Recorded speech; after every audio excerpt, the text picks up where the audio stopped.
No warning signs. No prison walls. No labor barracks stretching into the distance. Just a small railway platform in the middle of a quiet forest, a painted clock on a wooden wall, flowers planted neatly along a path, and a sign that told exhausted families they had finally arrived somewhere safe. Mothers adjusted their children's coats. Elderly men leaned on canes. People whispered that the worst was over. They were wrong. Almost every person who stepped off these trains would be dead within hours.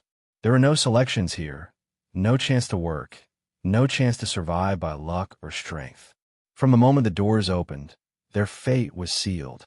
This place was not built to hold prisoners. It was built to erase them. In just over a year, more than 800,000 human beings would pass through Treblinka and vanish from the world so completely that even the ground would later be scraped clean to pretend they had never existed. What happened here was so fast, so absolute, and so carefully hidden that even today it is hard to believe it was real. And yet it was. This is the story of Treblinka, the place designed not just to kill people, but to make it seem as if they had never lived at all. Chapter 1. The Decision to Kill. The room was thick with cigarette smoke, the windows shut tight despite the heat, the air heavy with impatience and certainty. Men in pressed uniforms leaned over maps of Europe, their fingers tracing borders that no longer mattered. This was not a meeting about war strategy or troop movements. It was quieter than that, colder. Somewhere between the clink of glasses and the scratch of pens on paper, a decision was being finalized, not about how to defeat an enemy army, but about how to erase an entire people. The killing had already begun in scattered forms, but what was being discussed here was something else entirely. Something permanent, something industrial. The ideology that made this moment possible had been building for decades. Long before the first camps were constructed, the Nazi worldview divided humanity into rigid categories of worth and contamination. Jews were not seen as individuals, neighbors, or fellow citizens, but as a biological threat, a disease that, in their imagination, weakened nations from within. This was not rage in the heat of battle. It was a slow, methodical hatred, dressed up as science, reinforced by propaganda, and repeated so often that it hardened into policy. By the time the war began, mass exclusion had already been normalized. Laws stripped rights. Careers vanished overnight. Families were marked, registered, isolated. Violence no longer shocked. It was expected. When Germany invaded Poland, the scale of Nazi control expanded overnight. Millions of Jews now lived under occupation, trapped behind walls, herded into ghettos, surrounded by hunger, fear, and rumor. At first, the regime relied on forced labor, starvation, and mass shootings carried out by mobile killing units. Entire villages were lined up at the edges of forests. Shots echoed through trees. The earth swallowed bodies by the thousands. But even this was deemed inefficient. Too slow. Too psychologically taxing for the men pulling the triggers. The leadership wanted a solution that removed emotion, distance, and visibility from the act of murder itself. By the time the war against the Soviet Union began, the scale of killing exploded. Behind the front lines, mass graves stretched across fields and forests. Bullets ran out. Time ran out. Witnesses multiplied. And with every massacre, the regime learned something new. How long it took, how many men were required, how much resistance could be expected, and how impossible it was to keep mass murder hidden when it happened in the open. The problem was not morality. The problem was logistics. The answer came not in a burst of rage, but in paperwork, meetings, memoranda. The language was clean, abstract, deliberately bloodless. Deportation, resettlement, special treatment. What these words concealed was the plan to move from killing people individually to killing them as a process, an assembly line of death. The decision was made to centralize extermination in purpose-built locations, far from major cities, far from curious eyes, far from anyone who might hear screams or smell burning flesh and ask questions. Occupied Poland offered everything the planners needed. Vast Jewish populations already under control. Rail networks that could funnel human beings from across Europe with ruthless efficiency. Dense forests. Sparse populations. A landscape scarred by war, where violence no longer drew attention. This was where the Nazis decided the final solution would be completed, not through chaos, but through design. The program was given a name that revealed nothing and concealed everything. Operation Reinhard. On paper, it appeared administrative. In reality, it was the most concentrated killing operation in human history. Its purpose was not imprisonment, not forced labor, not intimidation. Its purpose was total annihilation.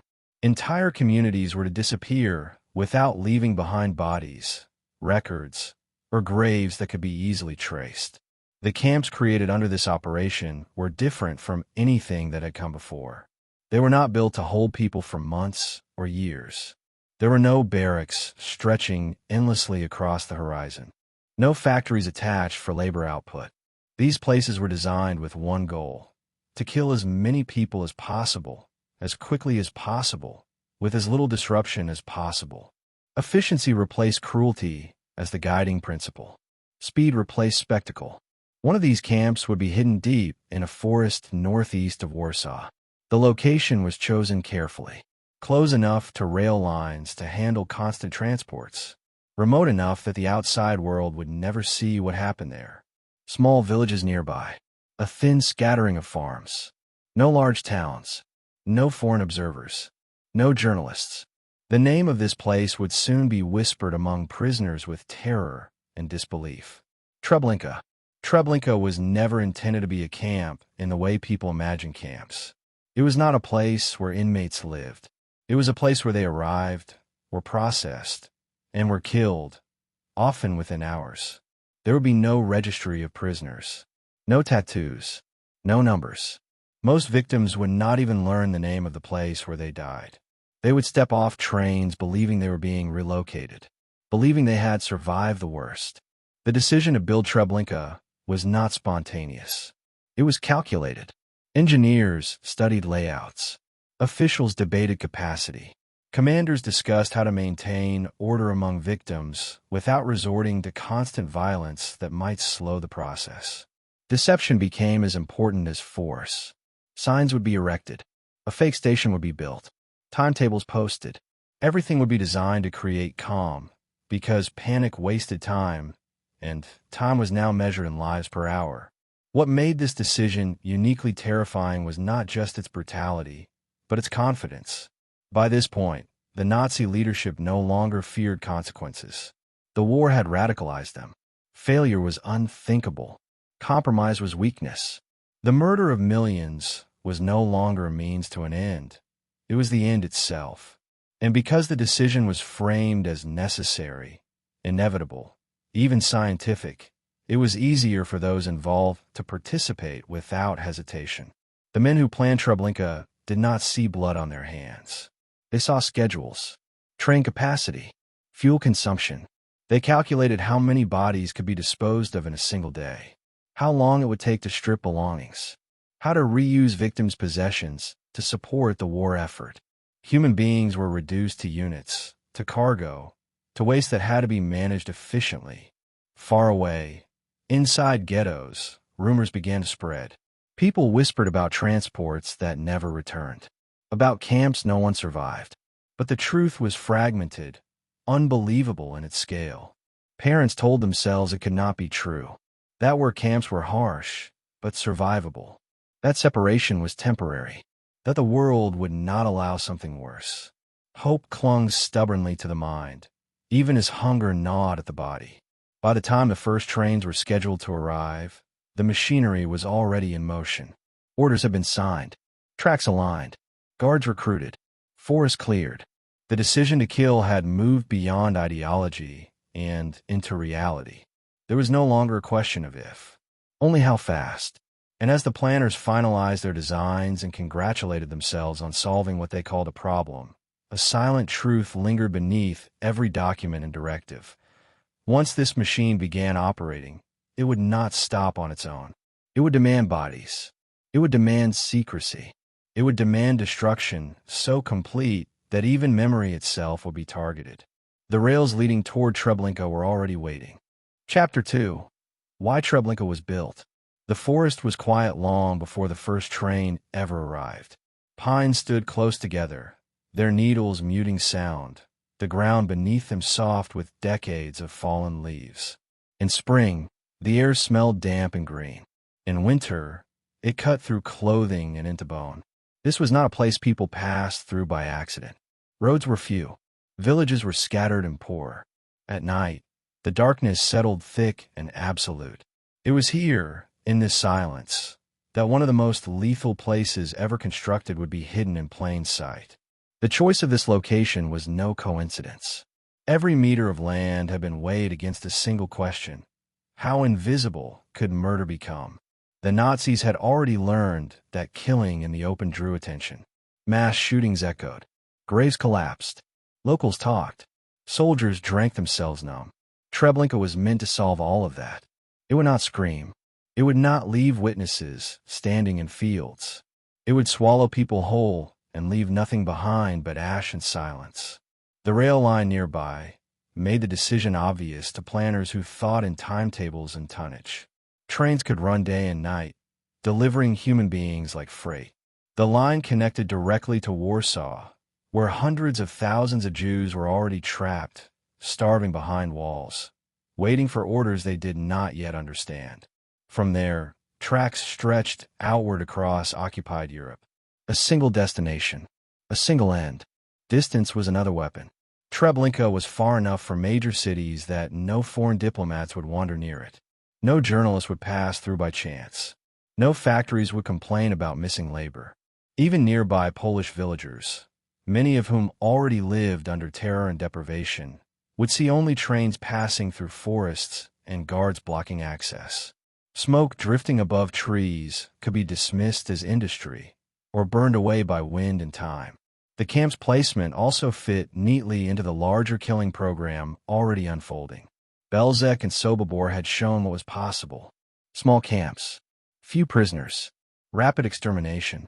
But Treblinka was envisioned on a larger scale. The Warsaw Ghetto alone held more people than many European cities. The Nazis needed a site capable of killing thousands per day, continuously, without interruption. This forest could hide that scale. The earth could absorb it. The trees would stand witness and tell nothing. Construction began quietly. No announcements. No fanfare. Workers arrived under guard. Timber was cut. Paths were cleared. The ground was leveled not for living quarters, but for movement, from train to undressing area, from undressing area to death. Every path was calculated to reduce hesitation, reduce confusion, reduce resistance. The camp would not rely on chains or cells. It would rely on lies. From the beginning, Treblinka was split by purpose, though few would ever understand the distinction. One section would hold labor prisoners briefly, men forced to maintain the machinery of killing, to sort belongings, to drag bodies. The other would never be a camp at all in the traditional sense. It would be a terminal. People would arrive there alive and leave as smoke. This was a deliberate break from the model used elsewhere. Auschwitz, vast and sprawling, combined forced labor with extermination. Treblinka would do no such thing. There was no long-term plan for inmates. No production quotas. No survival through usefulness. The value of a human being here was measured only in how quickly they could be processed and erased. The planners understood psychology as well as logistics. Panic slowed everything down. Fear caused resistance. Resistance caused delays. So the camp was designed to look harmless, even reassuring. A fake station platform, painted signs, a clock that never moved but suggested order. Guards trained to shout instructions calmly, at least at first. Victims would be told they were being disinfected, that they would shower, that families would reunite afterward. The lie was not a side feature. It was structural. Even the name mattered. Treblinka sounded like a place, not a threat. It was easier to announce on transport lists, easier to print on documents, easier to whisper in ghettos without triggering immediate revolt.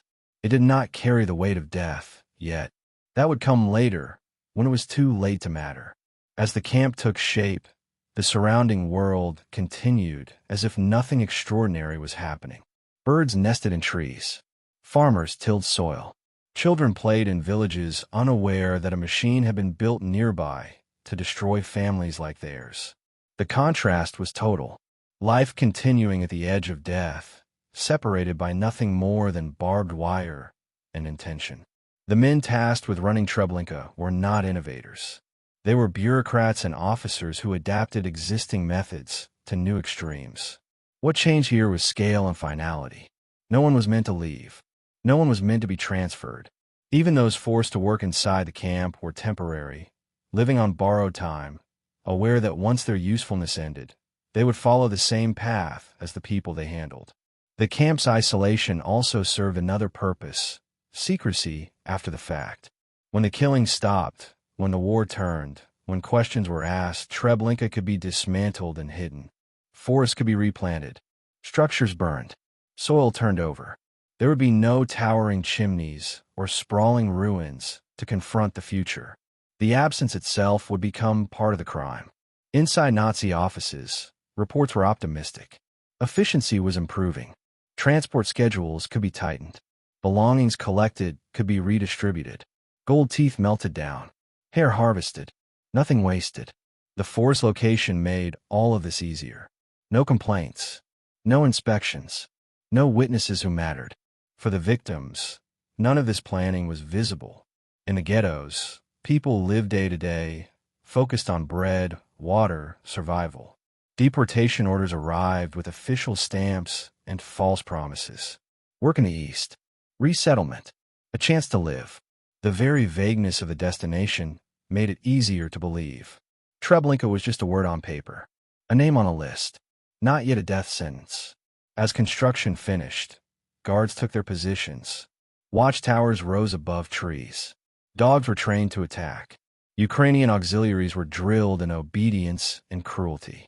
The ground was prepared not only to receive trains, but to absorb what trains would deliver. Trenches were dug, pits widened, fires tested. The first transports would not arrive to chaos. They would arrive to readiness, to men who had rehearsed their roles, to a place that already knew exactly what to do with them. The forest remained quiet. The rails gleamed faintly in the light. And somewhere in Warsaw, names were being checked against lists, suitcases packed with the few belongings people believed they would need. Treblinka was finished. All that remained was to begin. Chapter 3: Building a Factory of Death. The first structures rose quietly, almost politely, as if they did not wish to disturb the forest around them. Fresh-cut timber gave off a sharp, resinous smell that mixed with damp soil and pine needles. Hammers struck nails in steady rhythms. Sawdust settled into the earth. From a distance, it could have looked like the birth of a small rural station, another modest wartime installation swallowed by the vastness of occupied Poland. Nothing about the early construction screamed extermination. That was the point. Treblinka was not built in a rush of panic or chaos. It was built deliberately, with time to refine its purpose. The planners already knew what they wanted this place to be. Not a camp that evolved into a killing center. Not a prison that slowly transformed into something worse. From the first shovel-breaking ground, Treblinka existed for one reason alone. Everything else was decoration. The forest offered cover, but it also imposed limits. Space had to be used carefully. The camp could not sprawl endlessly or draw attention. So the layout became compact, controlled, almost elegant in its cruelty. Paths were designed to guide bodies in one direction only. Sightlines were planned so victims could not see too much at once. Fences were placed not just to keep people in, but to shape how they moved, how they hesitated, how they obeyed.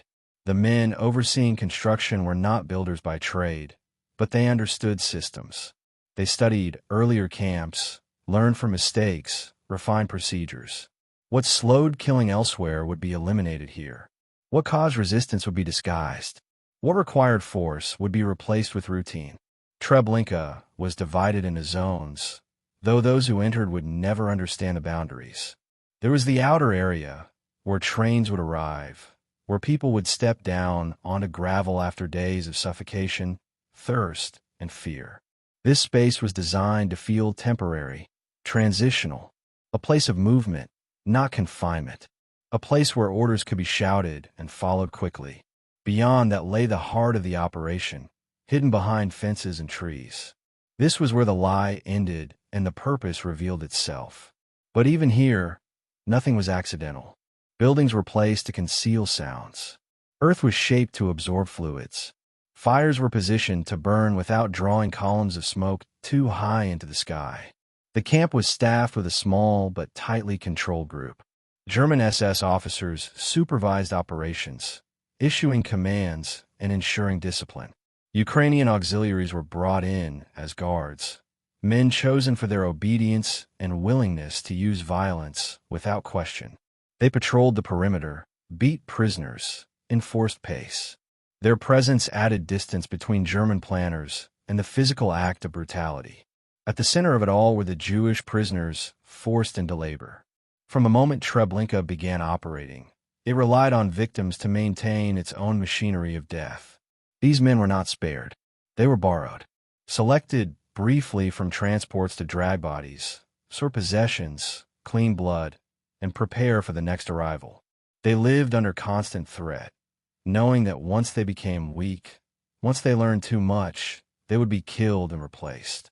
The buildings themselves were simple, almost crude. Wood, wire, concrete. No effort was made to create durability beyond immediate need. This was not meant to last for generations. It was meant to function efficiently for as long as required, and then disappear. Even permanence was considered a liability. One structure stood out in its importance, though few would ever see it clearly. The killing facility itself was concealed behind fencing and foliage, reachable only through a narrow passage.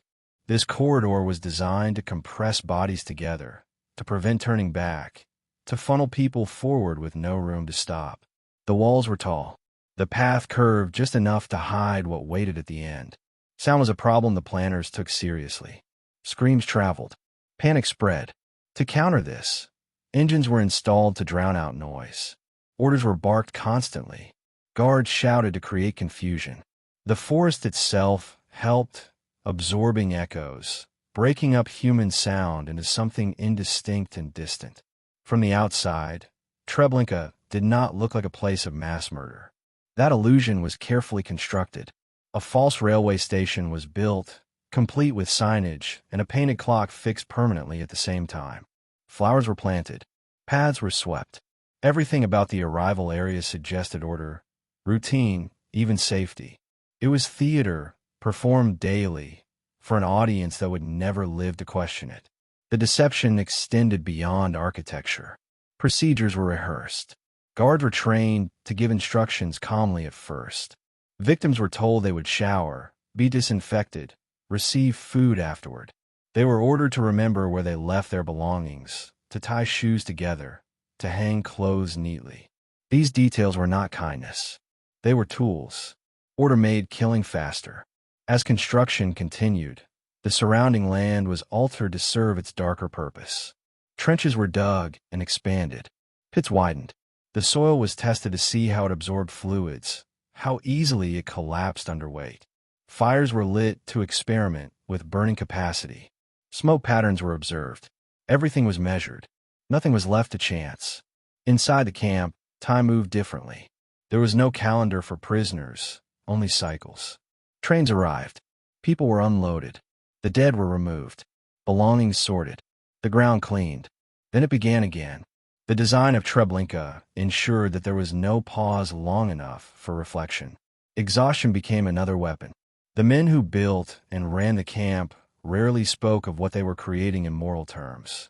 They spoke of efficiency, of improvements, of reducing bottlenecks. When something failed, it was discussed as a technical issue, not a human catastrophe. If too many bodies accumulated, the solution was not to stop killing, but to find faster ways to dispose of them. The camp's small size belied its capacity. Unlike sprawling complexes that required thousands of staff and prisoners, Treblinka operated with brutal simplicity. Fewer people, faster turnover, less oversight. This made it harder to infiltrate, harder to document, harder to sabotage. Its very compactness was a form of security. The forest surrounding the camp became complicit through silence. Trees absorbed smoke. Soil absorbed blood. Wildlife adapted. Birds returned. Nature did not recoil. It adjusted. That quiet indifference was perhaps the most unsettling feature of all. As the first trial runs began, the system revealed its strengths and weaknesses. Adjustments were made quickly. Chambers modified. Procedures refined. Guards reassigned. The goal was always the same: reduce time between arrival and death. Reduce hesitation. Reduce resistance. Reduce evidence. For the Jewish laborers trapped inside, the construction phase was a nightmare of anticipation. They could see what was being built, even if they could not fully grasp its scale. They smelled burning. They heard engines.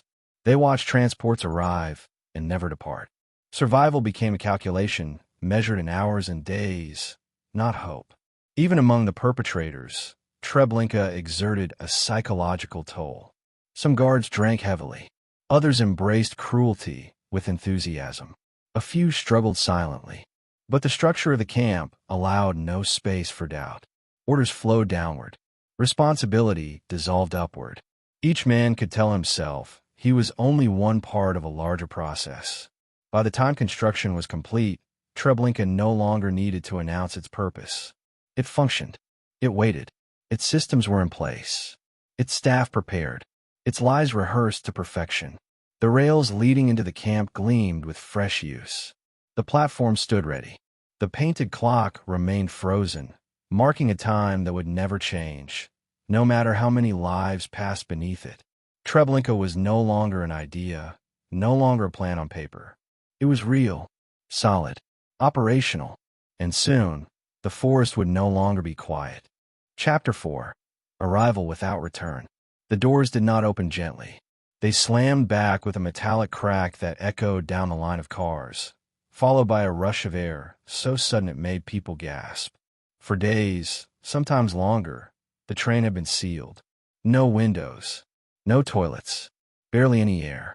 Bodies pressed together until breathing became a shared act, shallow and desperate. The smell inside the wagon was unbearable: sweat, urine, sickness, fear. When the doors finally slid apart, sunlight stabbed into darkness, blinding eyes that had adjusted to nothing but wood and shadow. For a brief moment, people believed this meant relief, that the journey was over, that whatever came next could not be worse than what they had already endured. They stepped down onto the gravel, stiff-legged, dizzy, clutching children, clutching bundles, clutching whatever remained of dignity. Some collapsed immediately, their legs unable to remember how to stand. Others kissed the ground without knowing why. Guards shouted in harsh, unfamiliar accents. Dogs barked, straining at their leashes. Rifles were raised, not always fired, but always visible. The forest stood quietly beyond the platform, tall and green, offering no hint of what lay hidden within it. This was Treblinka's arrival zone, and everything about it was designed to deceive. The platform looked ordinary. There was a sign with the camp's name. A clock hung above the station building, its hands fixed at the same hour, suggesting schedules, order, normality. A few benches stood nearby. Flowers lined the edges of the path. After days in a cattle car, this small performance of civilization felt almost comforting. Families were ordered to leave their luggage on the platform. They were told it would be returned later, after registration and showers. The instructions came quickly, confidently, as if repeated countless times. Men were told to remember where they had placed their bags. Women were told to keep children close. The tone was urgent, but not yet violent. Panic was the enemy here. Calm was the weapon. For many, this moment carried a dangerous hope. Compared to rumors of labor camps, starvation, and beatings, this place looked manageable. There were no smokestacks towering overhead, no endless rows of barracks, no immediate executions. Some whispered that perhaps the stories were exaggerated, that perhaps this was truly a transit camp, that perhaps survival was possible. The sick and the elderly were separated first. Guards claimed they would be taken to a hospital area. Those who could not walk were placed onto carts. Mothers begged to stay with aging parents. Children cried as grandparents were pulled away. The guards shouted louder now, impatient, sharpening their voices. There was no time for explanations, no time for questions. The trains did not linger. As soon as a transport was unloaded, the cars were cleaned quickly, sometimes with water, sometimes with sand. Blood stains were scraped away. The train would be sent back almost immediately to collect another load. The rhythm of arrival and departure was relentless. Treblinka did not pause.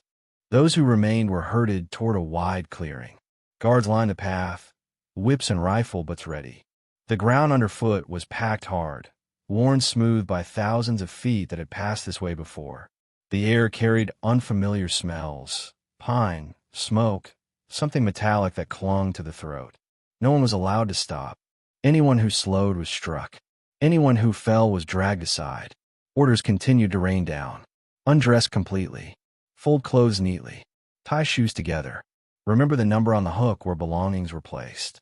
These instructions came with a strange insistence on order, as if neatness mattered, as if there would be time to reclaim what was left behind. The act of undressing stripped away more than clothing. Modesty collapsed. Identity dissolved. People stood exposed among strangers, trying not to look at one another, trying not to think. Children clung to parents. Parents tried to keep their voices steady. Some sang quietly to calm shaking hands. Others prayed. The sound of prayer drifted through the clearing, whispered in dozens of voices, rising and falling like a breath drawn too deep. Guards shouted over it, trying to drown it out. What most could not see yet was how carefully the path ahead had been constructed. From the undressing area, a narrow corridor stretched forward, fenced tightly on both sides. It curved just enough that the end could not be seen. This passage would later be called the tube, though those forced into it did not know its name. They only felt the press of bodies, the heat, the sudden sense that there was nowhere else to go. The separation of men and women happened quickly, violently. Husbands were pulled from wives, sons from mothers. The chaos erupted in seconds. Screams pierced the air. Children reached out for fathers who were already being pushed back. This was often the last moment families saw one another alive. There was no time to say goodbye, no understanding that this was final. Only confusion, terror, and the shock of sudden loss. Those forced into the corridor could hear engines running somewhere ahead. The sound was steady, mechanical, unchanging. It blended with shouting, with dogs barking, with crying. The noise created a strange sense of motion, as if the world itself was moving forward, dragging them along with it. The corridor narrowed. Guards behind pushed harder now. Whips cracked. Rifle butts struck backs and shoulders. People stumbled forward, pressed chest to back, breath stolen by the weight of others. The air grew hotter. The smell intensified. Fear became physical, a pressure behind the eyes, a tightness in the chest. For those arriving at Treblinka, there was no moment when the truth was announced. No sign that said this is where you die. The realization crept in slowly, unevenly, like a shadow spreading across the mind. Some sensed it early and screamed. Others refused to believe until the very end. Denial became a survival instinct, even when survival was impossible. Meanwhile, in the arrival zone, labor prisoners were already at work. They sorted through abandoned belongings with numb efficiency. Suitcases were opened, documents discarded, jewelry hidden, gold teeth noted for later extraction, shoes piled high, clothing stacked in endless rows. The possessions of entire lives were reduced to objects, stripped of meaning, cataloged for reuse. These laborers knew what awaited the arrivals. They had seen it countless times. Some avoided eye contact, unable to bear the weight of recognition. Others whispered warnings when guards were not looking, though they knew it changed nothing. Their own lives depended on keeping the process moving. As transport after transport arrived, the platform never emptied. The gravel was stained dark in places. The air buzzed with flies. Guards grew more aggressive as fatigue set in. Efficiency mattered more than cruelty now, though cruelty remained constant. At no point during arrival was anyone registered as a prisoner. Names were not recorded. Age is not noted. There would be no official list of who passed through Treblinka on any given day. The absence of paperwork was intentional. If people vanished without records, they could not be counted later. They could not be traced. Those who were too weak to continue were shot near the platform or beaten to death where they fell. Their bodies were dragged away quickly, out of sight, so the illusion could continue for those still waiting. Death was meant to be hidden until the last possible moment. The speed of the process was staggering. Entire trainloads could be unloaded, stripped, and sent onward within hours. The arrival zone was a funnel, narrowing human existence into something manageable, something controllable. There was no space for resistance to grow, no time to organize, no moment to understand. For the victims, arrival was disorientation layered upon exhaustion, layered upon fear. Senses overloaded, minds grasping for patterns that no longer applied. The world they had known ended not with an explosion, but with shouted orders and painted signs and a clock that never moved. Somewhere beyond the trees, the rest of the world continued to exist. Cities bustled. Trains carried soldiers and supplies. Letters were written. Radios played music. But here, in this clearing in the forest, time collapsed into a single direction. Once people stepped onto that platform, there was no path that led back out. Treblinka had taken them in, and it was already preparing for the next train. Chapter 5. The Lie of the Camp. The lie began the moment people arrived, but did not end there. It deepened. It thickened. It wrapped itself around every sound, every instruction, every painted sign, until reality itself became difficult to recognize. Treblinka did not rely on chains or locked doors to control its victims. It relied on belief, fragile, desperate belief, and on the human instinct to trust order when chaos feels unbearable. The camp was staged like a performance, not elaborate, not beautiful, but convincing enough when compared to the terror that had come before. After the suffocation of the trains, after the screaming and separation, the appearance of routine felt almost merciful. Guards shouted instructions, but the words themselves suggested structure. Registration, disinfection, showers, work assignments. These were familiar concepts, drawn from civilian life, from normality. They were meant to anchor people to the idea that this was still a world governed by rules. Signs were everywhere. Arrows pointed the way forward. Placards listed instructions in neat lettering. A painted timetable hung near the platform, implying arrivals and departures that would never take place. The clock remained frozen, its hands unmoving, silently reinforcing the illusion that time here followed recognizable patterns. Nothing about it suggested finality. Nothing said this was the end. The deception was not only visual. It was auditory. Guards barked commands with practiced rhythm, not random cruelty. The repetition itself created a sense of procedure. When violence was used, it was sudden and targeted, designed to shock obedience in a place, not to trigger panic in the entire crowd. Screams were quickly swallowed by shouting, by engines, by the forest itself. For many arrivals, especially those who had survived ghettos and forced labor, the absence of immediate mass violence felt like proof that rumors had been exaggerated. People told themselves that this was simply another phase, another humiliation to endure, another test of patience. Hope clung stubbornly to small details: a bench, a flower bed, a guard who did not strike immediately. Women adjusted children's hair as if preparing them for inspection. Men straightened shoulders instinctively, tried to appear strong, useful. Some whispered plans about how to get through the next days, how to volunteer for work, how to protect one another. The human mind, faced with incomprehensible danger, reached for familiar survival strategies even when they no longer applied. The architecture itself enforced the lie. Buildings were placed to block sight lines, to prevent anyone from seeing too much at once. From the undressing area, it was impossible to see what lay ahead. From the platform, it was impossible to see the heart of the camp. The path forward always curved just enough to hide the truth. Each step revealed only the next instruction, never the destination. The camp's central deception revolved around the promise of showers. Cleanliness had long been associated with health, with safety, with order. People were told they needed to bathe to prevent disease, that their clothes would be disinfected, that families would reunite afterward. These words were delivered with authority, sometimes even with impatience, as if the process were routine and delay was an inconvenience.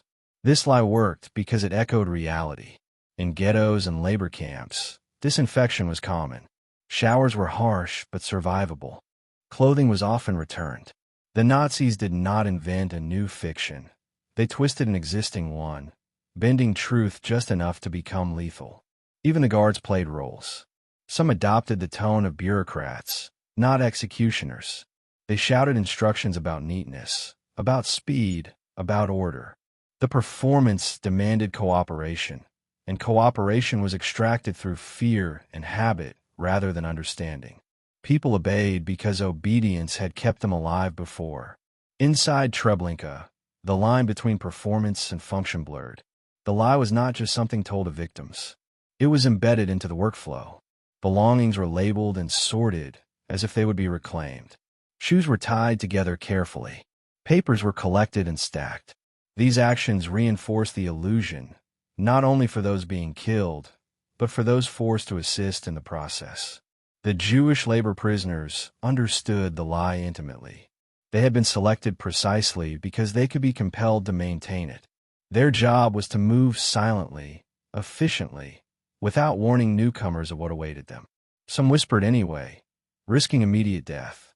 Others could not bring themselves to speak, paralyzed by terror, guilt, and exhaustion. Each arrival reopened the wound. The most chilling aspect of the deception was its speed. There was no long build-up, no prolonged false sense of security. The lie unfolded rapidly, step by step, leaving no time for reflection. By the time doubt became certainty, it was already too late to act on it. Children were particularly vulnerable to the illusion. Told they were going to wash, they clutched soap if they had it. Some asked when they would eat. Mothers answered with voices that trembled, but tried to sound calm. Fathers reassured sons they would see each other again soon. These moments were not staged by the guards, but they were made possible by the structure of the lie. The camp relied on the basic human need for explanation. Even false explanations felt better than none at all. In a place where violence could erupt at any second, following instructions offered a sense of control. The lie transformed terror into routine, and routine into compliance. Behind the scenes, nothing was improvised. The deception had been planned, refined, tested. Guards knew which phrases worked, which tones calmed, which gestures conveyed authority without inciting resistance. The process was adjusted over time, sharpened through repetition. Every scream was a data point, every delay a problem to be solved. For those waiting their turn, time distorted. Minutes felt like hours. Seconds stretched unbearably. People focused on small details, the texture of gravel underfoot, the sound of birds overhead, the smell of pine mixed with something acrid they could not identify. These sensory fragments anchored them to the present, even as the future collapsed. The lie also served another purpose. It protected the perpetrators. By keeping victims calm, the camp reduced the need for constant violence. Guards did not have to confront mass resistance or prolonged struggle. Killing became cleaner, faster, emotionally distant. The lie was a shield as much as a weapon. Some victims sensed the truth anyway. A wrong smell, a scream cut off too suddenly, the absence of anyone returning. Panic surged in isolated pockets. Guards responded with immediate brutality, beating or shooting those who resisted, dragging bodies out of sight. The message was clear: obey, or die here instead of later. The forest absorbed everything. Sound, smoke, desperation. Nature did not react. The sun rose and set. Weather changed. Rain washed blood into soil. Snow covered footprints. The lie extended outward, cloaking the camp from the world beyond its fences. Even as death became constant, the performance never stopped. Each new transport was greeted the same way. The same instructions, the same reassurances, the same false calm. Repetition dulled shock, both for those enforcing the lie and for those trapped inside it. The cruelty of Treblinka was not only in what it did, but in how it did it. By offering a believable narrative, the camp robbed its victims of the chance to understand their fate fully, to resist meaningfully, to say goodbye with clarity. Confusion was engineered. Hope was manipulated. For the Jewish laborers, maintaining the lie was a form of torture. They watched families step into death believing they were stepping into showers. They listened to questions they could not answer honestly. Some survived days, others weeks. None escaped the knowledge that they were part of the deception, even as they were its prisoners. The lie extended to the end, even as people were pushed forward, even as the air grew hotter and the press of bodies tighter. Some still believed there was another door ahead, another room, another instruction that would lead back to life. The human capacity to hope did not extinguish easily. Outside the camp, the absence of information completed the illusion. No letters returned. No official death notices arrived. People simply vanished. Families left behind searched for explanations, clung to rumors, imagined labor camps, imagined survival.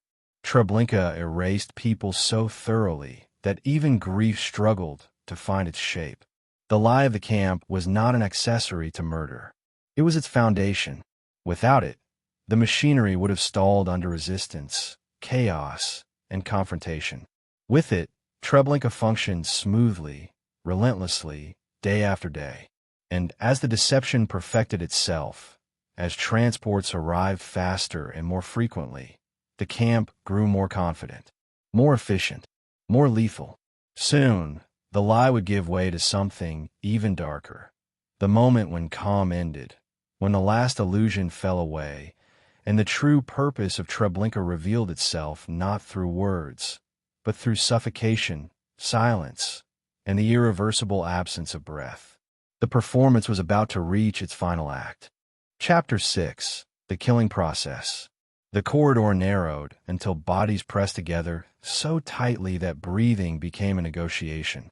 Skin touched skin, ribs pushed into spines. The air was warm now, thick with sweat and panic, carrying a metallic tang that settled on the tongue. People stumbled forward because there was no space to stop. Behind them, guards shouted and struck.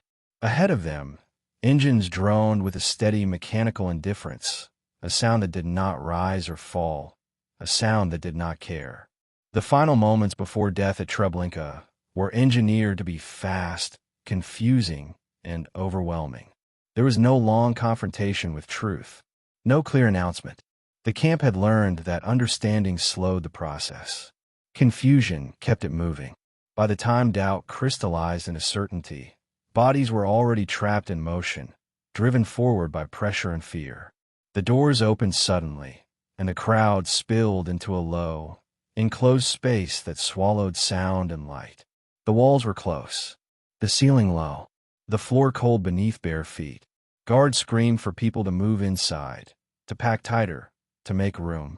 Whips cracked, rifle butts struck shoulders and heads. The force from behind did not stop.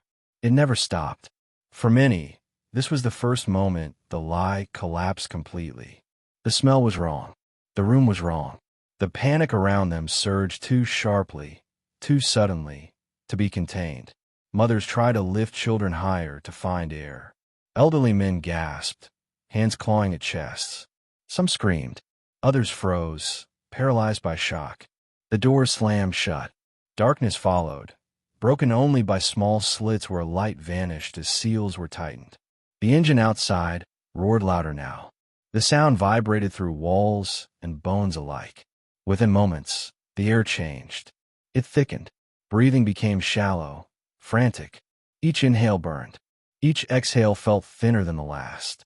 Carbon monoxide flooded the space invisibly, odorless to most, deadly to all. It replaced oxygen silently, methodically, indifferent to age, strength, or will. Lungs struggled. Hearts raced. Panic exploded in waves. People beat against walls. Nails scraped wood. Bodies thrashed, then pressed harder together as muscle control faltered. The room filled with sound at first, Screams, prayers, coughing, the wet rasp of air forced through narrowing throats. Then the noise began to fracture. Screams turned into gasps. Gasps into choking silence. The strongest collapsed first, dragged down by their own frantic movements. Children lost consciousness quickly. Mothers tried to hold them upright long after their bodies had gone limp. Time lost meaning inside the chamber. Seconds stretched unbearably. Minutes felt endless. The body fought instinctively, desperately, even as oxygen vanished. Some clawed at their own throats. Others collapsed without sound, eyes wide, mouths open, frozen in a final attempt to breathe. Outside, guards waited. Watches were checked. Engines were adjusted. This was not a moment of uncertainty. The killing process had been refined. The timing known. When the sound inside died down, when movement ceased, the engine was cut.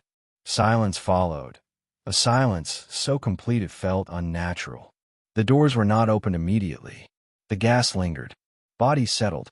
When they finally swung outward, the heat escaped first, followed by a wave of stench that hit the labor prisoners like a physical blow. The smell was overwhelming. Sweat, feces, vomit, blood, and something heavier, sweeter, unmistakably human. Inside, bodies were tangled together, stacked at impossible angles, limbs twisted, faces pressed into shoulders and backs. Skin tones varied, purple, blue, gray. Eyes stared blankly. Mouths hung open. Many had bitten their tongues. Some clutched others so tightly that fingers had to be pried loose. This was where the next phase began. Jewish labor prisoners were forced forward immediately. There was no pause to process what they saw. No space for grief. Their job was to move bodies out quickly, to clear the chamber for the next transport. They dragged corpses by arms, by legs, by hair. Bodies fell heavily against one another, making dull, hollow sounds as they struck the ground. The work was brutal and relentless. Muscles burned. Backs screamed with pain. Hands slipped on sweat and bodily fluids. The stench clung to skin and clothing, impossible to wash away completely.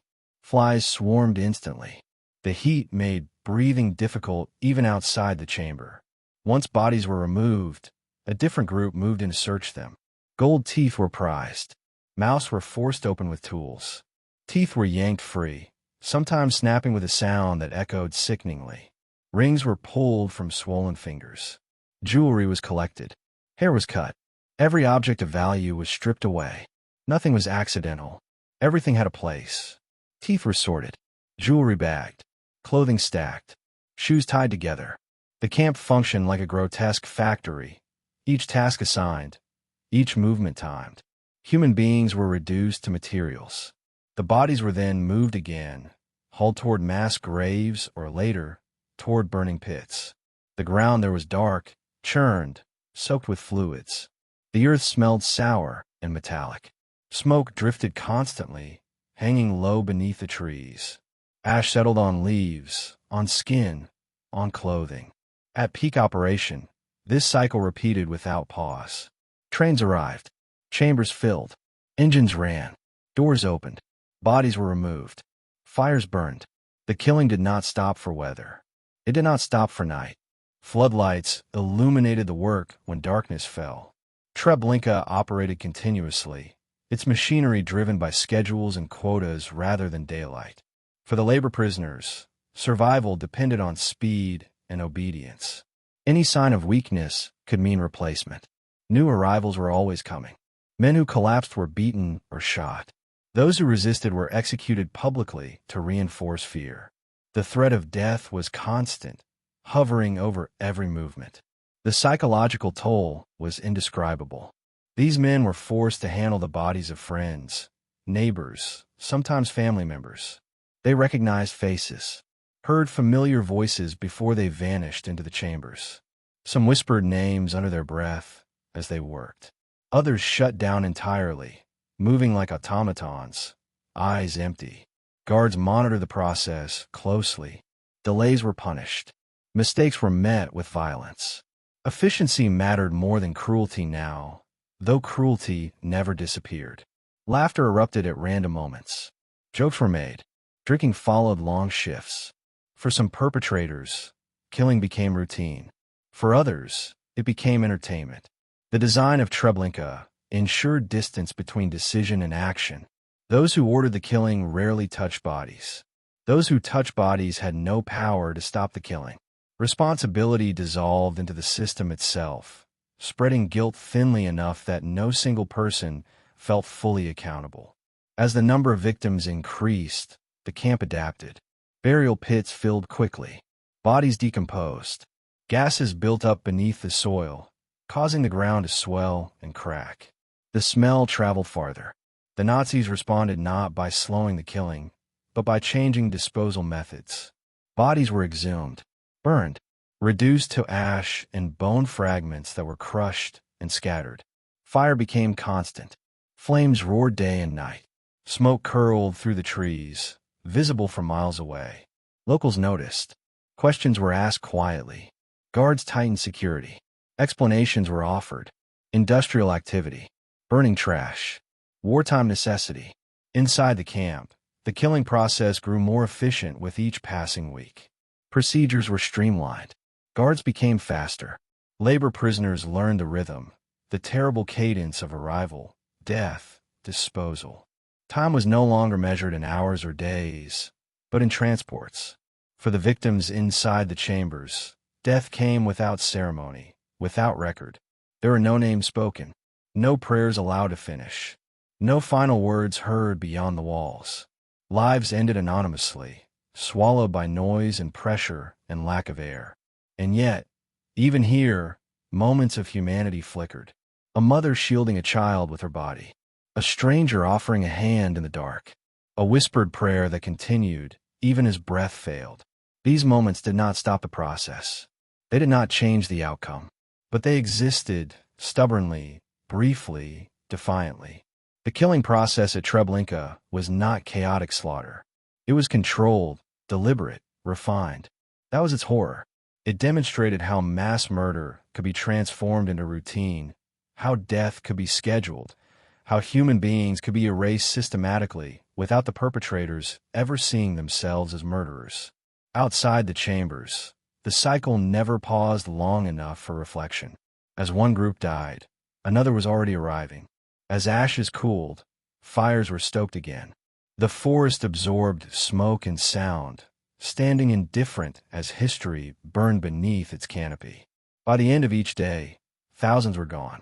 By the end of each week, entire communities had vanished. There were no records to mark their passing, no graves with names, no witnesses free to speak. Treblinka did not kill with chaos or rage. It killed with order. And as the machinery of death continued to refine itself, as the camp reached its most lethal efficiency, a small number of men trapped inside began to understand something terrifying and dangerous. If this place continued operating as designed, it would leave no survivors at all. The killing process was complete, but the story of Treblinka was not yet finished. Chapter 7. The Sonderkommando. They were chosen not because they were strong, but because they were alive, pulled from the line at the platform, shoved aside while families disappeared forward. These men were told they had been selected for work. The word itself carried weight. Work meant survival, at least for now. It meant time. It meant breath. And in Treblinka, time was the most dangerous gift a person could receive. The first sensation many of them remembered was the smell.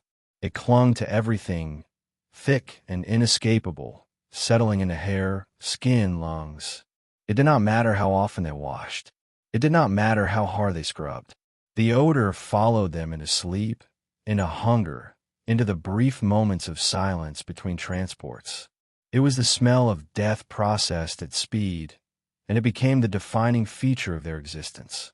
These men would later be called the Sonderkommando, though inside the camp they were known simply as workers. Their role was brutally specific. They were forced to handle what others could not, to drag bodies from the chambers, to clean blood and waste from floors, to sort possessions, to carry corpses to pits or pyres. They were made into extensions of the killing process itself, human tools inside a machine that fed on human beings. There was no illusion offered to them. Whatever lies had been told to get them here evaporated quickly. Within hours, sometimes minutes, they understood exactly what Treblinka was. They heard the engines. They saw the chambers empty. They felt the weight of bodies in their hands. Knowledge arrived not as information, but as trauma. The work began immediately and never truly stopped. When a chamber door opened, heat and stench poured out like a living thing. The bodies inside were tangled together, limbs locked, faces frozen in expressions that burned themselves into memory. The strongest men were often found crushed beneath the pile, killed by panic before the gas finished its work. Children were everywhere, small and weightless, carried away like bundles. Dragging the dead required speed. Guards watched constantly. Any pause, any hesitation, invited violence. Rifle but struck backs. Whips cracked across shoulders. Shouted orders echoed through the clearing. The message was relentless. Keep moving, keep clearing, make space for the next arrival. The Sonderkommando worked barefoot much of the time. The ground beneath them was slick with fluids, warm even in cold weather. Splinters cut into feet. Sharp bones tore skin. Blood dried and cracked across their legs. Flies swarmed, crawling into mouths and eyes, drawn by the sweetness of decay. After bodies were removed, another task followed. Mouths were forced open. Gold teeth were ripped free using crude tools. Fingers were searched for rings, ears for earrings. Hair was cut, bundled, stored. Every part of a human being that could be reused was harvested. Nothing was considered sacred. Nothing was left untouched. The psychological violence of this work was relentless. Many men recognized faces, neighbors from ghettos, people from the same streets, sometimes family members. A brother, a wife, a child. There was no time to mourn, no space to scream. Recognition had to be swallowed instantly, or it would destroy the ability to function.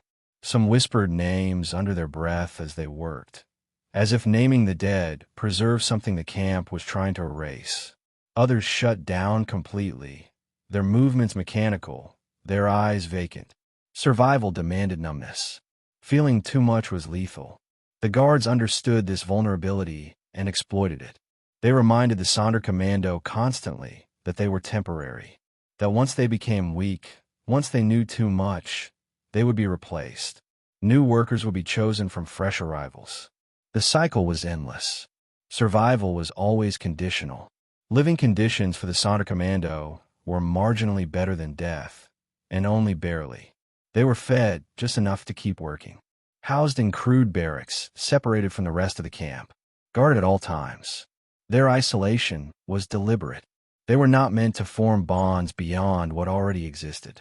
Solidarity could lead to resistance. Resistance could disrupt the process.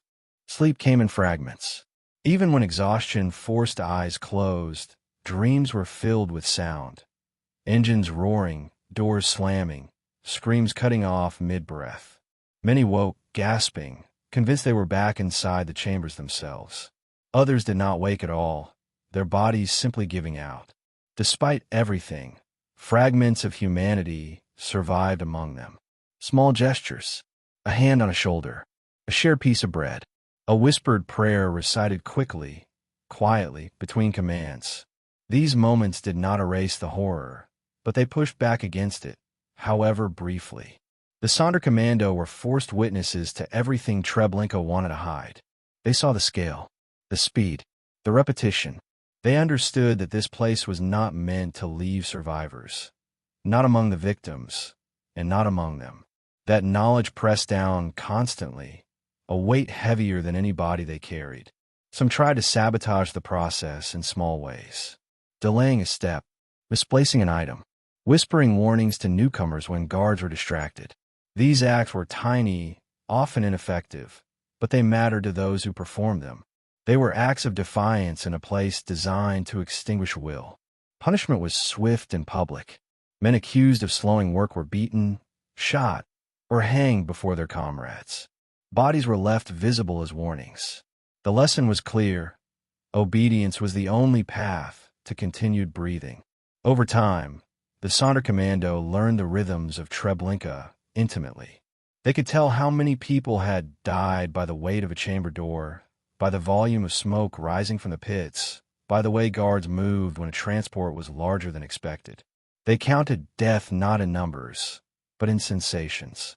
They learned how bodies changed as decomposition set in, how skin darkened, how gases built up, how bones cracked when moved too quickly. This knowledge, forced upon them, was impossible to forget. Even decades later, survivors would describe these details with painful clarity. The Nazis relied on this group completely and despised them for it. Guards treated them with contempt, calling them criminals, parasites, collaborators. This cruelty served a purpose. By blaming the Sonderkommando for their own survival, the perpetrators distanced themselves from guilt. The system encouraged victims to internalize shame for being alive. But survival was never safe. Periodically, the Sonderkommando were liquidated. Groups were taken away and killed, replaced by new selections. These moments rippled through the remaining workers, reinforcing the temporary nature of their existence. Every day lived was borrowed. Yet with knowledge came something else, awareness. The Sonderkommando understood that Treblinka could not function without them. The machinery of death depended on their labor. This realization planted a dangerous thought. If they stopped working, even briefly, the process would falter. At first, this thought was unbearable. Resistance seemed impossible. Guards were everywhere. Weapons were scarce. Death was certain. But the idea lingered, growing quietly in the spaces between exhaustion and despair. They began to talk in whispers. About timing. About guards' habits. About where tools were stored. About how long engines ran. These conversations were cautious, fragmented, carried out under constant fear of betrayal. Trust was fragile, but necessity pushed them together. The Sonderkommando were not revolutionaries. They were men stripped to survival. But survival, in a place like Treblinka, could evolve into something else. A refusal to disappear quietly. A desire to leave a mark, however small, on a system designed to erase everything. Even before resistance took form, the Sonderkommando preserved memory.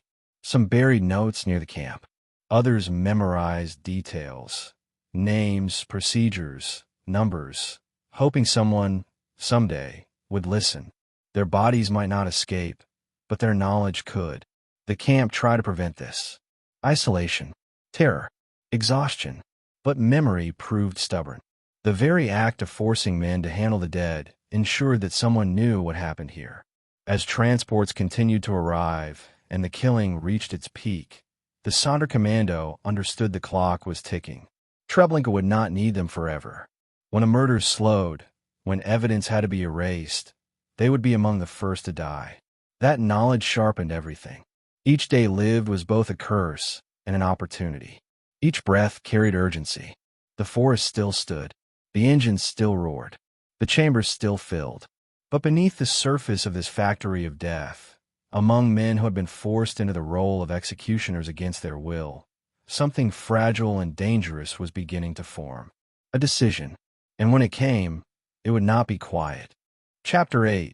Daily Life of the Perpetrators. Morning came to Treblinka without ceremony. The sun rose through the trees, cutting thin lines of light across barracks and fences, warming the damp ground where ash had settled overnight. Birds sang. Wind moved gently through pine needles.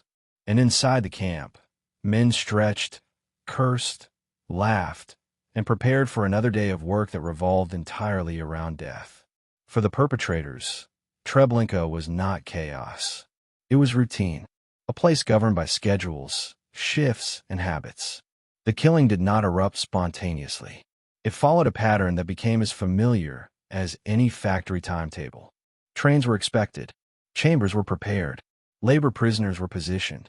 Engines were checked. Each man knew where he was supposed to stand, what he was supposed to shout, when he was supposed to strike. The guards lived close to the machinery of murder, but rarely touched its consequences directly. SS officers occupied command buildings, slightly removed from the worst of the stench. Ukrainian auxiliaries patrolled perimeters, escorted prisoners, enforced pace with whips and rifle butts. The division of labor was intentional. It created distance. It allowed responsibility to dissolve into the system.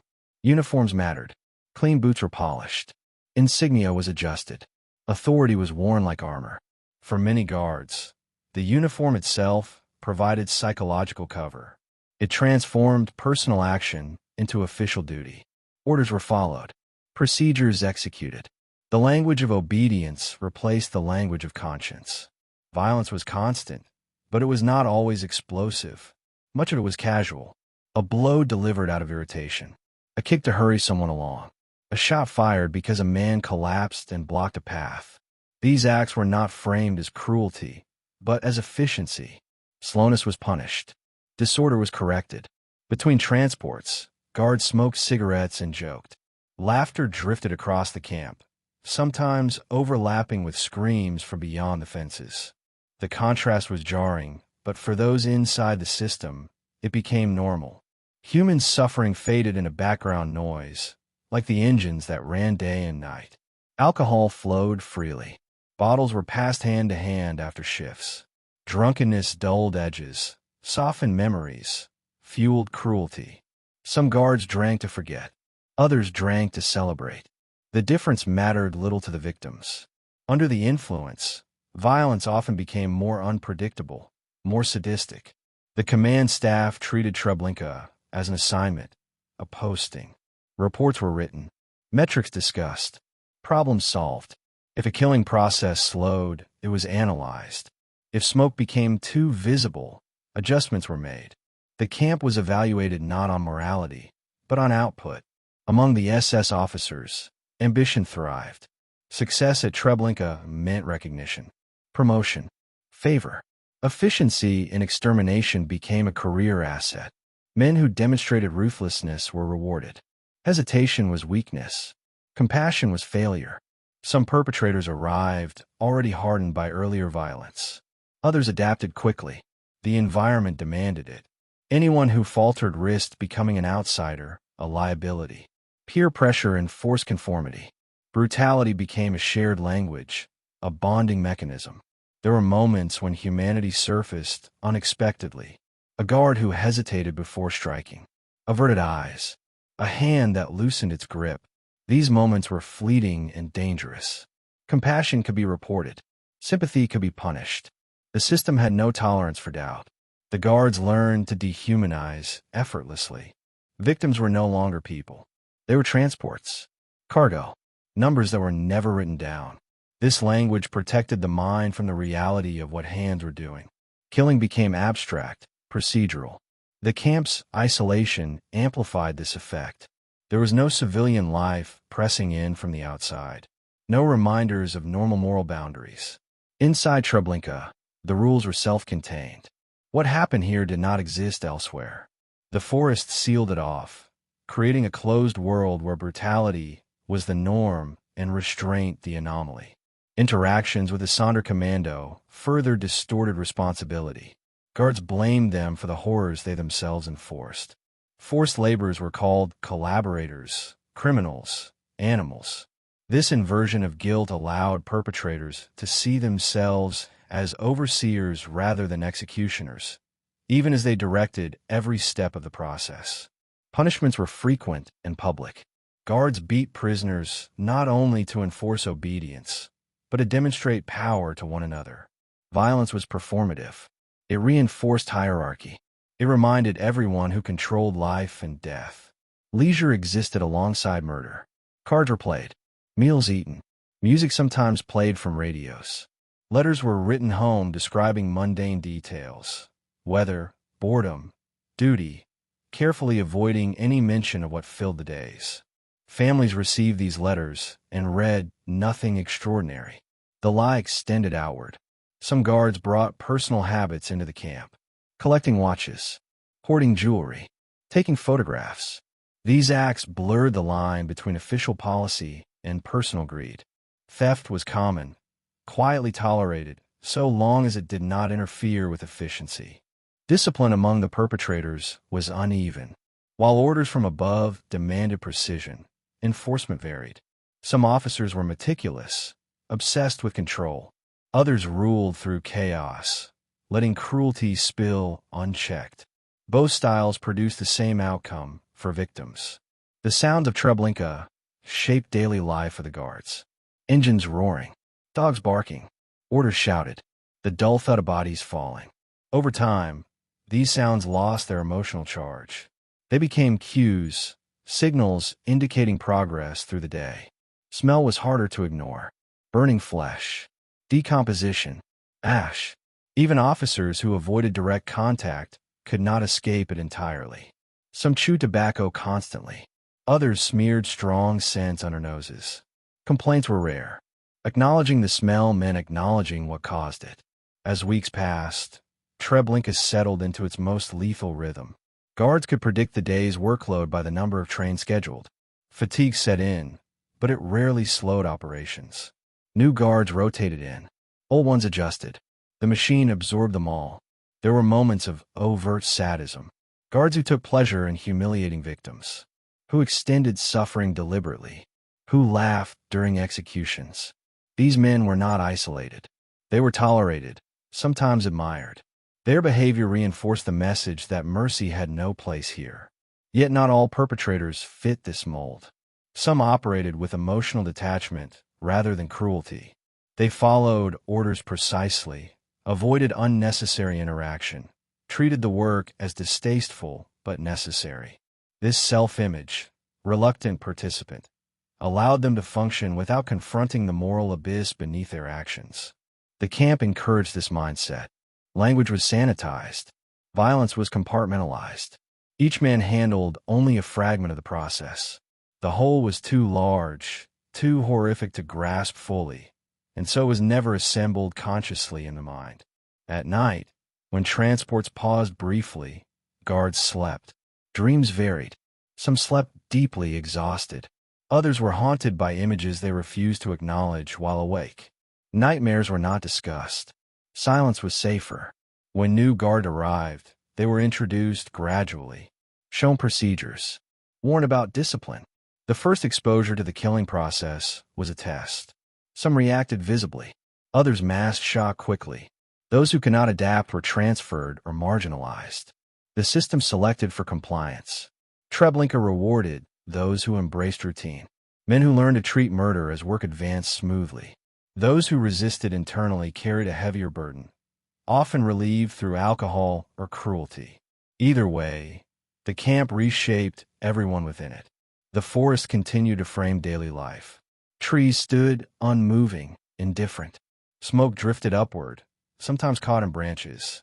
Guards walked beneath it, boots crunching on gravel and ash. Nature did not intervene. It bore witness without judgment. As months passed, whispers began to circulate among the perpetrators. Rumors of inspections, of changing orders, of the need to erase evidence. Some sensed that Treblinka itself might be temporary, that when its purpose was fulfilled, it would be dismantled, and those who served there would be reassigned, perhaps celebrated, perhaps forgotten. This awareness created urgency. Efficiency increased. Brutality sharpened. If the camp had a lifespan, then everything had to be completed within it. There was no room for delay. For the guards, daily life became a balance between boredom and horror, routine and excess. Killing filled the hours, but it did not always satisfy the need for stimulation. Gambling, drinking, cruelty filled the gaps. The greatest danger to the perpetrators was not guilt, but disruption. Resistance threatened schedules. Chaos threatened control. Anything that slowed the process was intolerable. And beneath the surface of daily routine, beneath the laughter and shouting and orders, something fragile and dangerous was beginning to form among the prisoners, something the guards underestimated. The men who enforced Treblinka believed they controlled everything. Movement, time, life, death. They believed fear had broken those beneath them completely. They did not yet realize how closely they were being watched, and how much the routine they relied upon was about to be shattered. Chapter 9. Planning the Impossible. The idea began as a whisper, barely formed, carried in glances more than words. In Treblinka, speaking too openly was a death sentence. Walls had ears. Guard watched constantly. Even among prisoners, trust was dangerous. Desperation bred informants as easily as it bred hope. And yet, beneath the roar of engines and the endless repetition of death, a thought took root that refused to die. This place could not be survived forever. Waiting meant disappearance. Obedience meant erasure. If there was any chance at all, it would have to be seized, not granted. The men who carried this thought were not soldiers. They were starving, exhausted, traumatized prisoners, forced to participate in the destruction of their own people. Their bodies ached constantly. Their hands shook. Their nights were haunted. And still, they began to think beyond the next transport, beyond the next hour. Survival alone was no longer enough. Memory mattered. Witness mattered. Even a failed attempt could leave traces that Treblinka was designed to destroy. The Sonderkommando understood the camp in ways no one else could. They knew the rhythms, the guard rotations, the weak points in discipline. They knew which officers drank heavily, which guards grew careless, which moments of the day were least controlled. They knew where tools were stored, where weapons were kept, where keys hung unattended for seconds at a time. Knowledge accumulated slowly, painfully, and it became power of a fragile, terrifying kind. Planning resistance in Treblinka meant planning in fragments. No single meeting, no central command. Information was passed quietly, pieced together over weeks. A sentence murmured while carrying bodies. A gesture during sorting. A look that lingered a fraction too long. Trust was built cautiously, tested constantly. One wrong man could doom them all.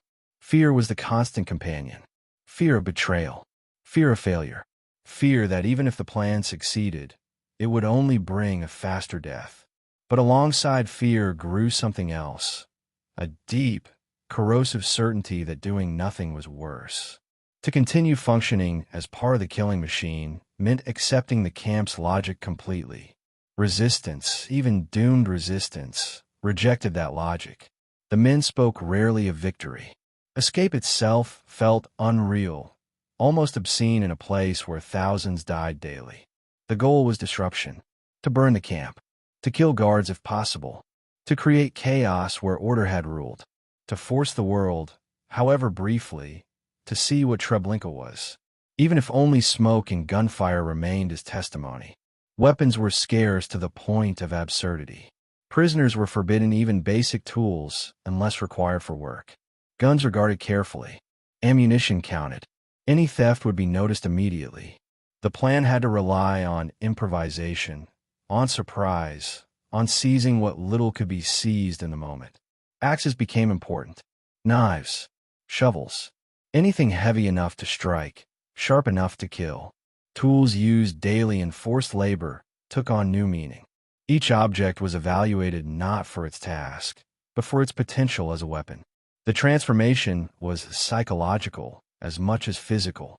To lift the tool with intent to resist required crossing an invisible line inside the mind. Timing was everything. The camp functioned on routine, and routine created predictability. The planners studied which days saw fewer guards, when officers were distracted, when transports were delayed. Summer heat made guards lazy. Alcohol made them careless. The monotony of mass murder bred complacency. That complacency was the only opening available. The knowledge that Treblinka itself might soon be dismantled added urgency. Rumors circulated that evidence was being erased, that bodies were being burned, not just for efficiency, but to hide crimes. The Sonderkommando knew what that meant for them. Once the killing slowed, they would be the next problem to solve.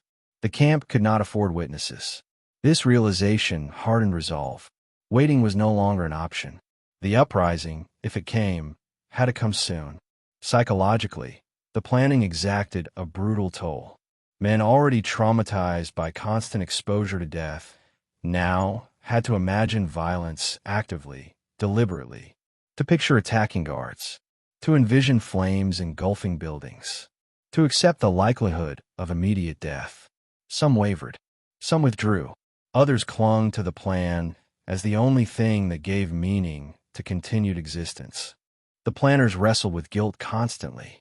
Any uprising would provoke retaliation. Guards would shoot indiscriminately. Prisoners not involved would die. The camp might accelerate killing before being destroyed. The moral calculus was unbearable. But the alternative, quiet annihilation, felt worse. In Treblinka, morality itself had been warped beyond recognition. Choosing to resist meant choosing a different kind of death. Communication extended beyond the Sonderkommando when possible. Other prisoner groups were informed in fragments, warned to be ready to run if chaos erupted. There was no way to coordinate fully. The camp's structure prevented mass organization. The uprising would be uneven, chaotic, fueled more by instinct than strategy. Hope and terror existed side by side. Hope that someone might escape into the forest. Terror that no one would. The surrounding woods were dense, but guards knew them well. Dogs were trained to hunt. Locals were hostile or afraid. Escape promised freedom and death in equal measure. The forest itself became part of the planning. Men memorized paths glimpsed through fences, noted clearings, watched how guards patrolled the perimeter. Every detail mattered. Every scrap of information could mean the difference between reaching the trees or falling under bullets. Silence was the most difficult discipline. Excitement risked exposure. Anger risked mistakes. The men had to continue performing their roles flawlessly even as they prepared to shatter the system.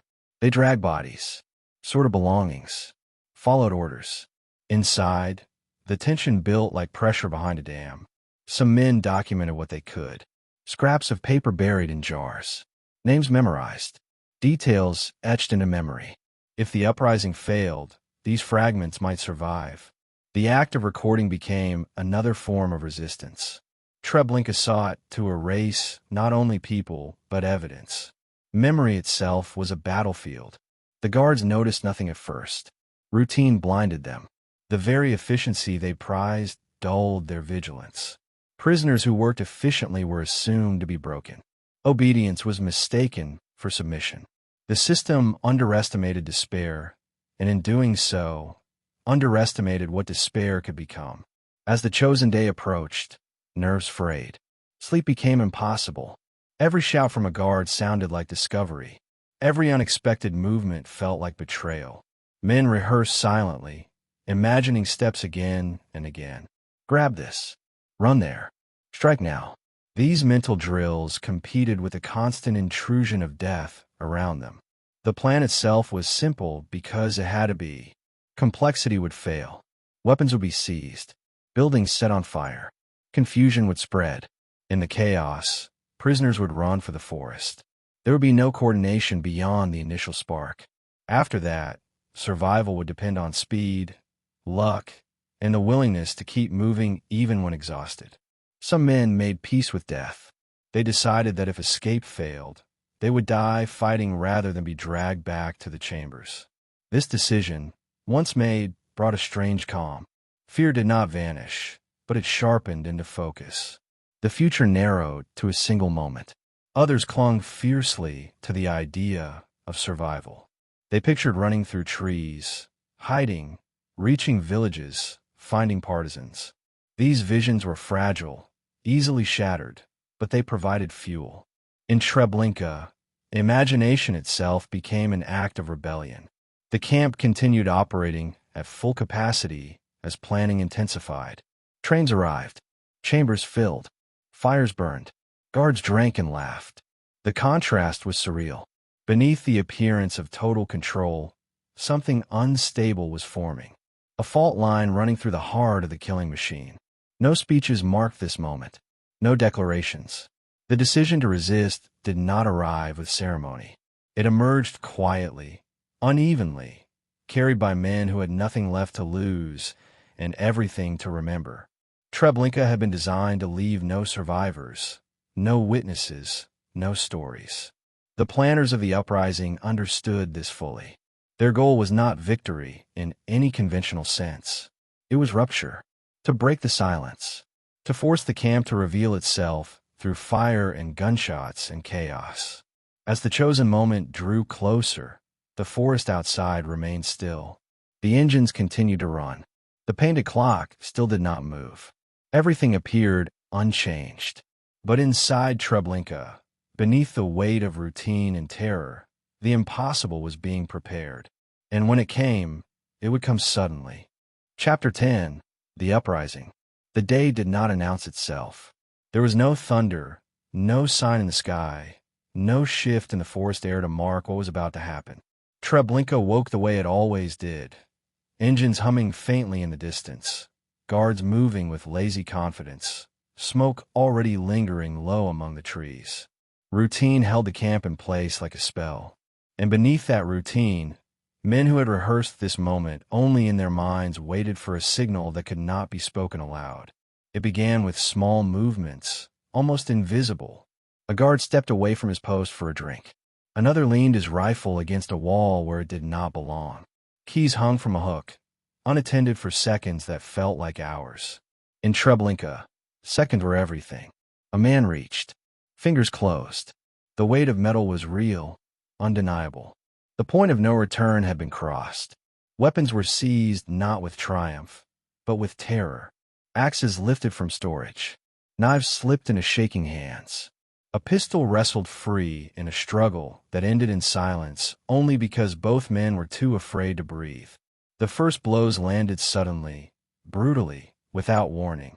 A guard fell, surprise frozen on his face, the sound of impact swallowed by the constant noise of the camp. Fire followed almost immediately. A match struck. Flames caught dry wood faster than expected, licking upward with hunger. Smoke thickened, dark and unmistakable, rising in heavy coils that cut through the illusion of order. For the first time since Treblinka had begun operating, something moved faster than the killing process itself. Shouts erupted, not the practiced barking of commands, but raw alarm. Guards ran. Some fired wildly. Others froze, unable to understand how the men they believed broken had turned. Prisoners poured from work areas, eyes wide, weapons clutched like lifelines. The camp fractured into confusion. The carefully maintained rhythm shattered in seconds. Bullets cracked through the air, sharp and final. Bodies fell on both sides, collapsing into dust and ash. The sound was deafening now, gunfire, screaming, flames roaring louder as buildings caught. Smoke burned eyes and throats, turning breath into pain. The forest that had hidden Treblinka now echoed with chaos. The uprising was uneven, desperate, and violent. There was no single front, no unified command. Groups surged forward where they could, hesitated where they could not. Some guards were overwhelmed quickly, beaten with tools meant for labor. Others regrouped and fired into fleeing prisoners without hesitation. The ground became slick again, not with the fluids of the dead in chambers, but with fresh blood spilled in daylight. Prisoners ran for the perimeter, toward the fences they had stared at for months without imagining crossing. Some climbed. Some cut wire with stolen tools. Some threw themselves against barriers again and again until hands bled and skin tore. The fence gave way in places, collapsing under sheer weight and desperation. Dogs were released. Shots followed. Men fell mid-stride, momentum carrying them forward, even as life left their bodies. Others reached the trees, vanishing into green and shadow, without looking back. The forest closed behind them, swallowing figures as it had swallowed smoke and sound for so long. Inside the camp, fires spread rapidly. Barracks burned. Storage areas ignited. The stench of burning would mixed with something darker, something long present now exposed to open flame. Ash rained down, sticking to sweat-soaked skin. Visibility dropped to nothing in some areas. The painted clock above the platform disappeared behind smoke, its frozen hands obscured at last. The Sonderkommando fought with a ferocity born of certainty. They knew there would be no mercy if they were captured. Each strike carried months of grief, rage, and unbearable memory. Some shouted names as they attacked. Others said nothing, teeth clenched, eyes fixed forward, moving on instinct alone. Guards who had once walked with casual authority now ran in panic. Some tried to organize a response. Others abandoned posts entirely, fleeing into the forest themselves. The power dynamic Treblinka depended upon collapsed in moments. Control dissolved. Fear changed sides. Not everyone ran. Some prisoners stayed behind to sabotage further, setting additional fires, smashing equipment, destroying records. They knew escape was unlikely. They stayed anyway. The need to damage the machinery outweighed the need to live. Flames leapt higher, blackening the sky. Outside the camp, gunfire echoed through the trees, carrying farther than it ever had before. Villages nearby heard it. Farmers paused.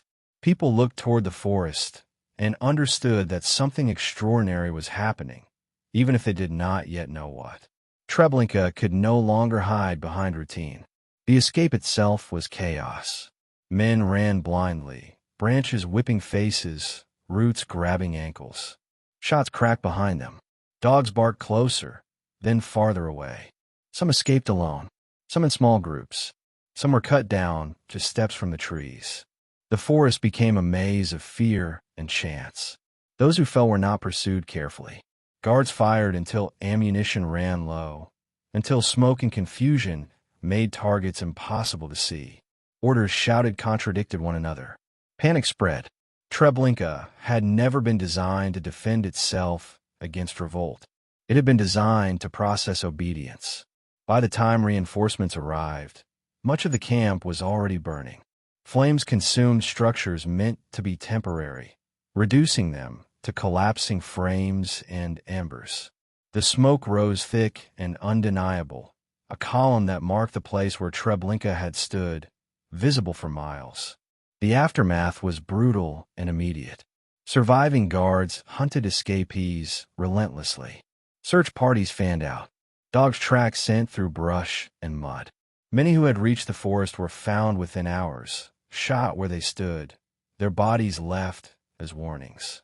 Others evaded capture briefly, only to be betrayed, starved, or killed days later. Inside the camp, those who had not escaped paid with their lives. Prisoners were rounded up, beaten, executed. The rage of the perpetrators was unleashed without restraint. Treblinka answered rebellion with annihilation, determined to reassert control even as the structure of the camp lay in ruins. Yet something irreversible had happened. The illusion of total control was broken. The silence was broken. The camp had revealed itself not only through smoke and gunfire, but through the sheer fact of resistance. Men whom the system believed erased had acted, had fought, had forced the world to notice. For those who escaped, survival was uncertain and cruel. They hid in forests, barns, ditches. Hunger gnawed. Fear never left. Each footstep could mean death. Some found partisans. Others were taken in by villagers at great risk. Many did not survive long enough to tell their stories. But some did. The uprising did not save most of the people who had passed through Treblinka. It did not stop the killing immediately. It did not bring justice in that moment. What it did was something smaller and larger at the same time. It proved that Treblinka was not omnipotent.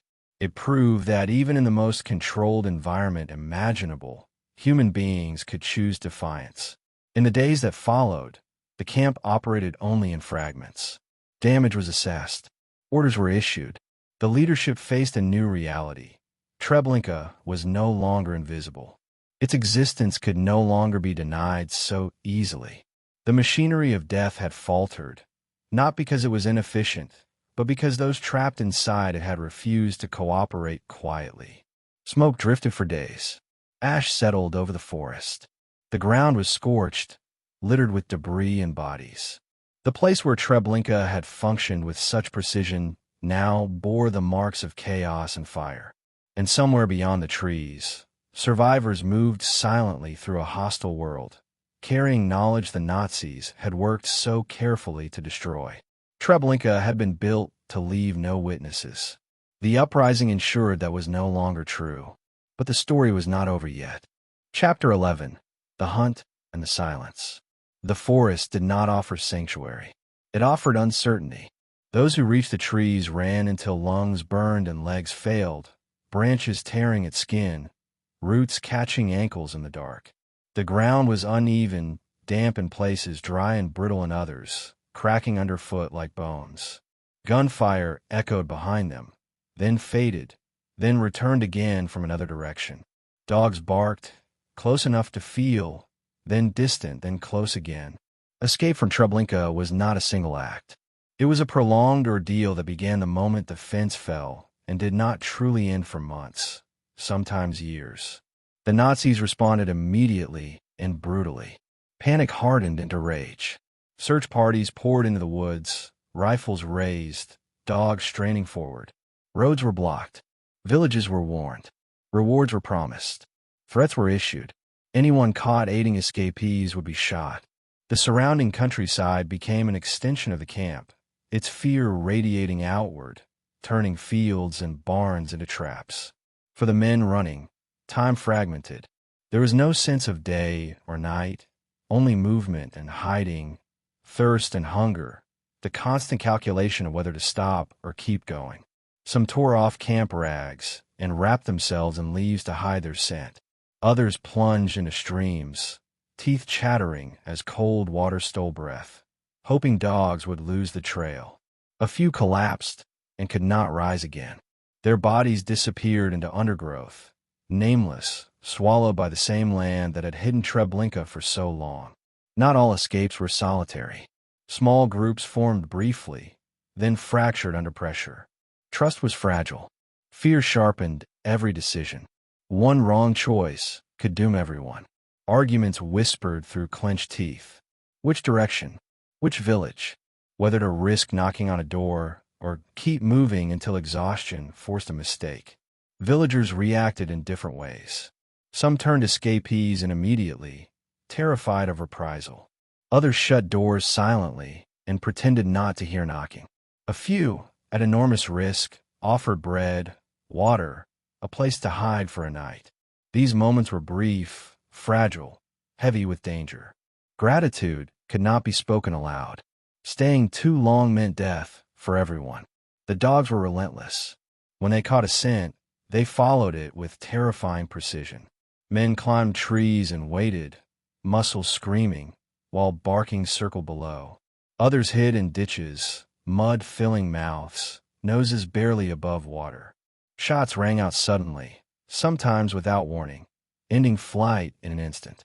Bodies were dragged back to roads as examples, reminders that Treblinka's reach did not end at its fences. Those recaptured were not spared. They were beaten, interrogated, executed. Some were returned briefly to the camp ruins, forced to witness punishment meant for others. The message was unmistakable. Resistance would be answered not just with death, but with humiliation and spectacle. Fear was reasserted with cruelty. Inside what remained of Treblinka, the response was equally ruthless. Prisoners who had not escaped were rounded up. Beatings were indiscriminate. Names were shouted, accusations made without evidence. The SS sought to restore control through terror, even as smoke still rose from smoldering ruins. The camp had been damaged, but the instinct to dominate remained intact. At the same time, orders began to shift. The uprising had changed the calculus. Treblinka was no longer the invisible machine it had been designed to be. Reports moved up the chain. Questions were asked. The decision emerged quietly but decisively. This place had to disappear. Not slowly, not partially, completely. The work of erasure began almost immediately. Remaining structures were dismantled. Burned beams were torn down. Debris was cleared. Ash was gathered and spread. The ground was leveled, churned, replanted. Grass seed was scattered. Trees were planted. A farmhouse was built nearby, occupied by a caretaker meant to signal normality. The goal was simple and chilling, to make it appear as if nothing had ever existed here at all. The killing, already slowed by the uprising, ceased entirely. Trains no longer arrived. The rail spur fell silent. The painted clock was taken down. Signs were removed. Treblinka was unmade piece by piece, as methodically as it had been assembled.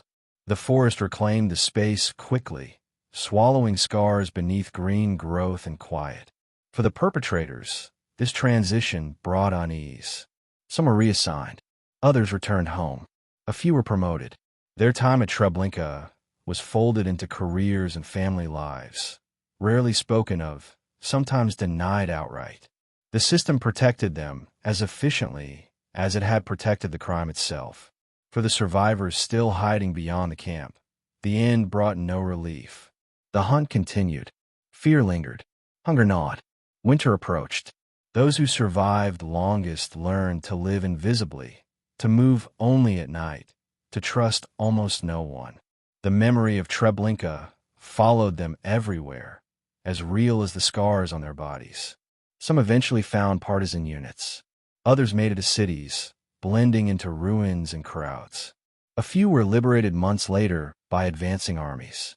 Their survival felt unreal, almost shameful, weighed down by the knowledge of how many had not lived to see that moment. Freedom did not arrive cleanly. It came tangled with grief. The silence that followed Treblinka's destruction was deliberate. No announcements were made. No records preserved. Official documents spoke vaguely of resettlement, of camp closures, of routine wartime measures. The absence of evidence became a second crime, layered over the first. What could not be seen could be denied, and denial came quickly. Even before the war ended, rumors were dismissed as exaggerations, as propaganda, as impossibilities. The scale of Treblinka strained belief. How could so many people vanish so completely? How could a place designed solely for death exist and then disappear? Doubt crept in, fed by the very efficiency of the erasure. For survivors, telling the story was another ordeal. Words failed. Listeners recoiled. Some asked for proof that could no longer exist. Others changed the subject. Silence, imposed by the camp, spread outward into the world. Treblinka threatened to vanish not just physically, but from memory. Yet fragments remained, notes buried in jars, testimony carried in trembling voices, details etched into minds that refused to forget. Survivors remembered the sound of engines, the smell of smoke, the feel of bodies pulled from chambers. They remembered the uprising, the moment when fear turned outward instead of inward. These memories became evidence, fragile but stubborn. The forest itself could not testify, but it bore traces. Ashen soil, bones missed during cleanup, a wrongness sensed by those who walked the ground later, unable to name it but unwilling to dismiss it. Treblinka lingered as an absence that felt heavy, as if the land remembered, even when people tried not to. The hunt eventually ended, not because it succeeded fully, but because it exhausted itself. Survivors who remained alive learned to wait, to move slowly, to endure. The war shifted. Front lines advanced. Priorities changed. The machinery that had once devoted itself to erasing witnesses turned toward survival of a different kind. When liberation came, it did not bring clarity. Investigators arrived too late. They found fields, trees, a farmhouse. Locals shrugged or stayed silent. The crime scene had been erased with chilling thoroughness. Treblinka confronted the world as a question rather than a place.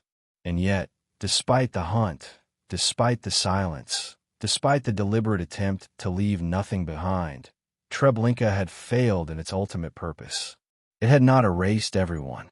It had not destroyed memory entirely. Men had escaped. Some had survived. Some would speak. The uprising had forced a crack in the wall of secrecy, and through that crack, truth would eventually seep. But the path from survival to testimony was long and painful, and the world was not yet ready to listen.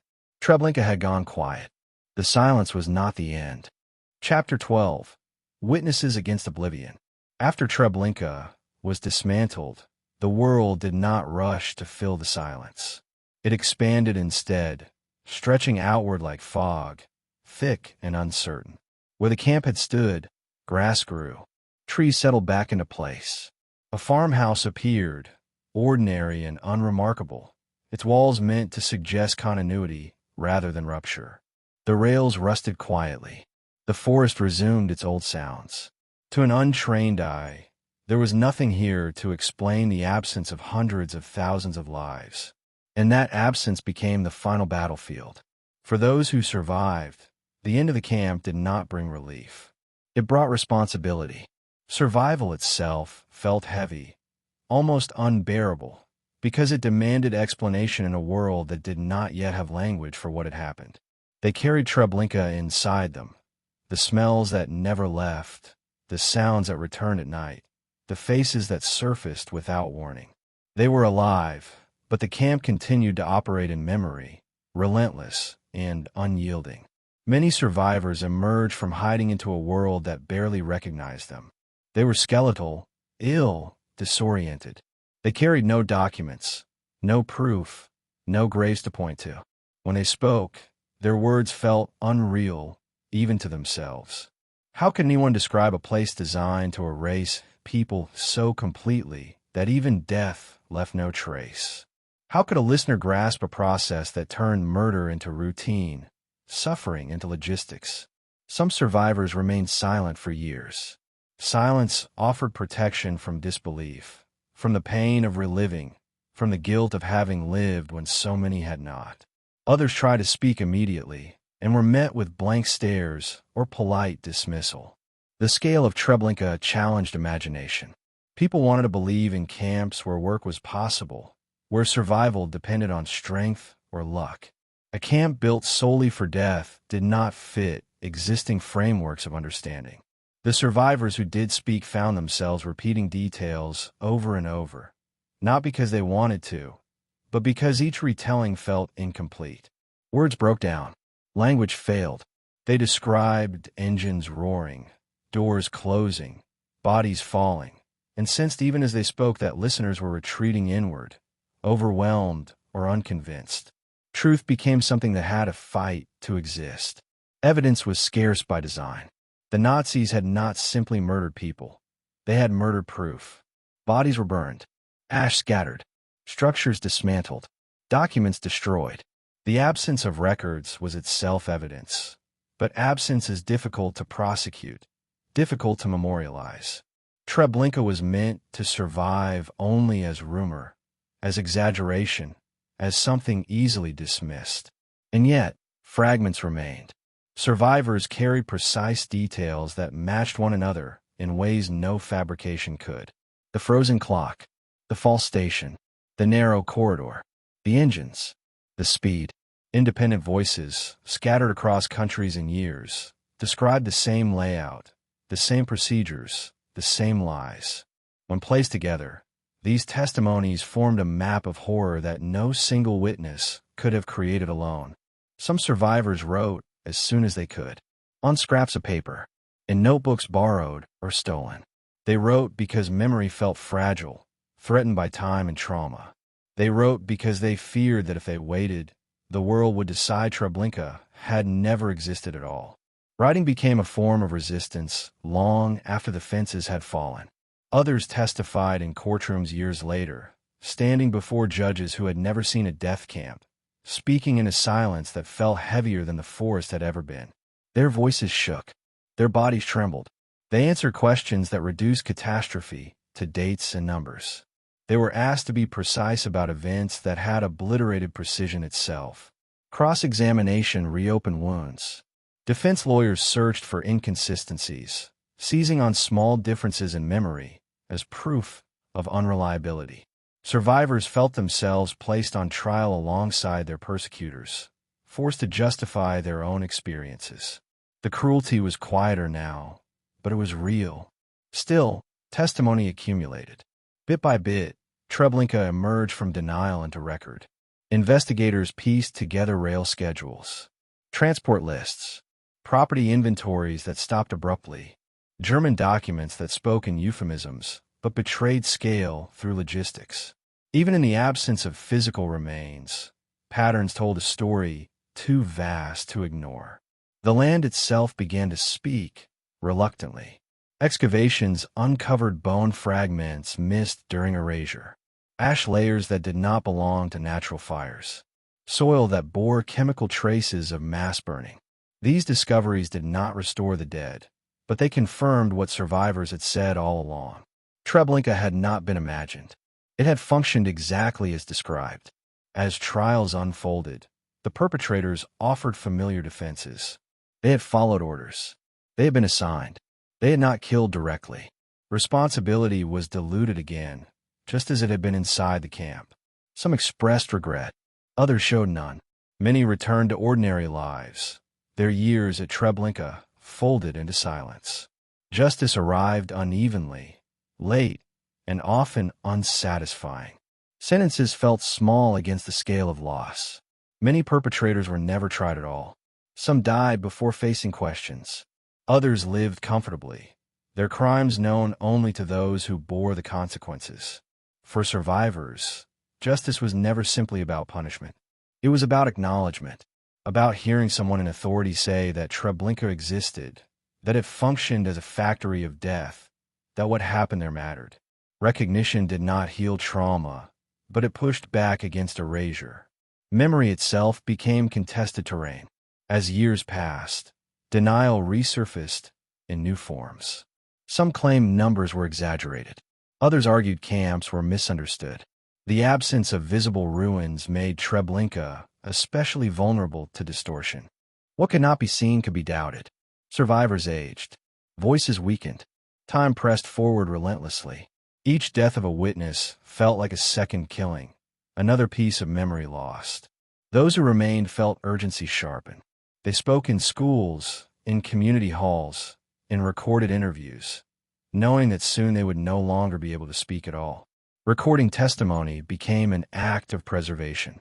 Cameras captured trembling hands, pauses heavy with memory, eyes that drifted toward places no one else could see. These recordings did not sanitize pain.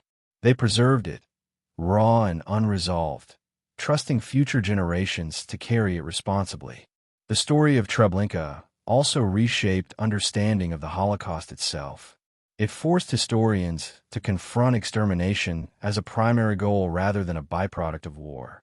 It exposed how quickly bureaucratic planning could turn ideology into mass murder. It demonstrated how ordinary systems, railways, schedules, administrative language, could be repurposed for annihilation. Treblinka challenged assumptions about visibility. Auschwitz loomed large in memory because it remained, because it left structures behind. Treblinka vanished precisely because it was designed to. Its disappearance was not an accident. It was the final phase of the crime. Memorialization struggled to keep pace. How do you commemorate a place that was meant to be invisible? How do you honor victims who left no graves, no names etched in stone?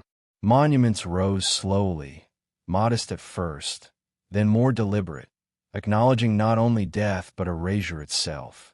Visitors who came later walked through forests and fields, guided by markers that pointed toward absence. They stood where chambers had stood, where fires had burned, where ash had settled. The silence felt heavy, charged. Many reported an uncanny sensation, not a presence, but of something missing, something forcibly removed. Education became essential. Without it, Treblinka risked becoming a footnote, overshadowed by camps that left more visible scars. Survivors insisted on specificity. This camp was not Auschwitz. It was not a labor site. It was built solely to kill, and it did so with terrifying efficiency. Precision mattered. Memory demanded accuracy. The struggle against forgetting extended beyond history into ethics. Treblinka posed questions that refused to stay in the past. How quickly can a society normalize mass murder? How easily can language hide violence? How thin is the line between bureaucracy and atrocity? These questions unsettled comfortable narratives of progress and civilization. For descendants of victims, Treblinka became a wound inherited rather than experienced. They searched archives, walked landscapes, listened to recordings, trying to reconstruct lives that had been deliberately erased. Family trees ended abruptly. Names vanished. Memory had to be rebuilt from fragments. The survivors understood something essential. Treblinka did not end when the camp was destroyed.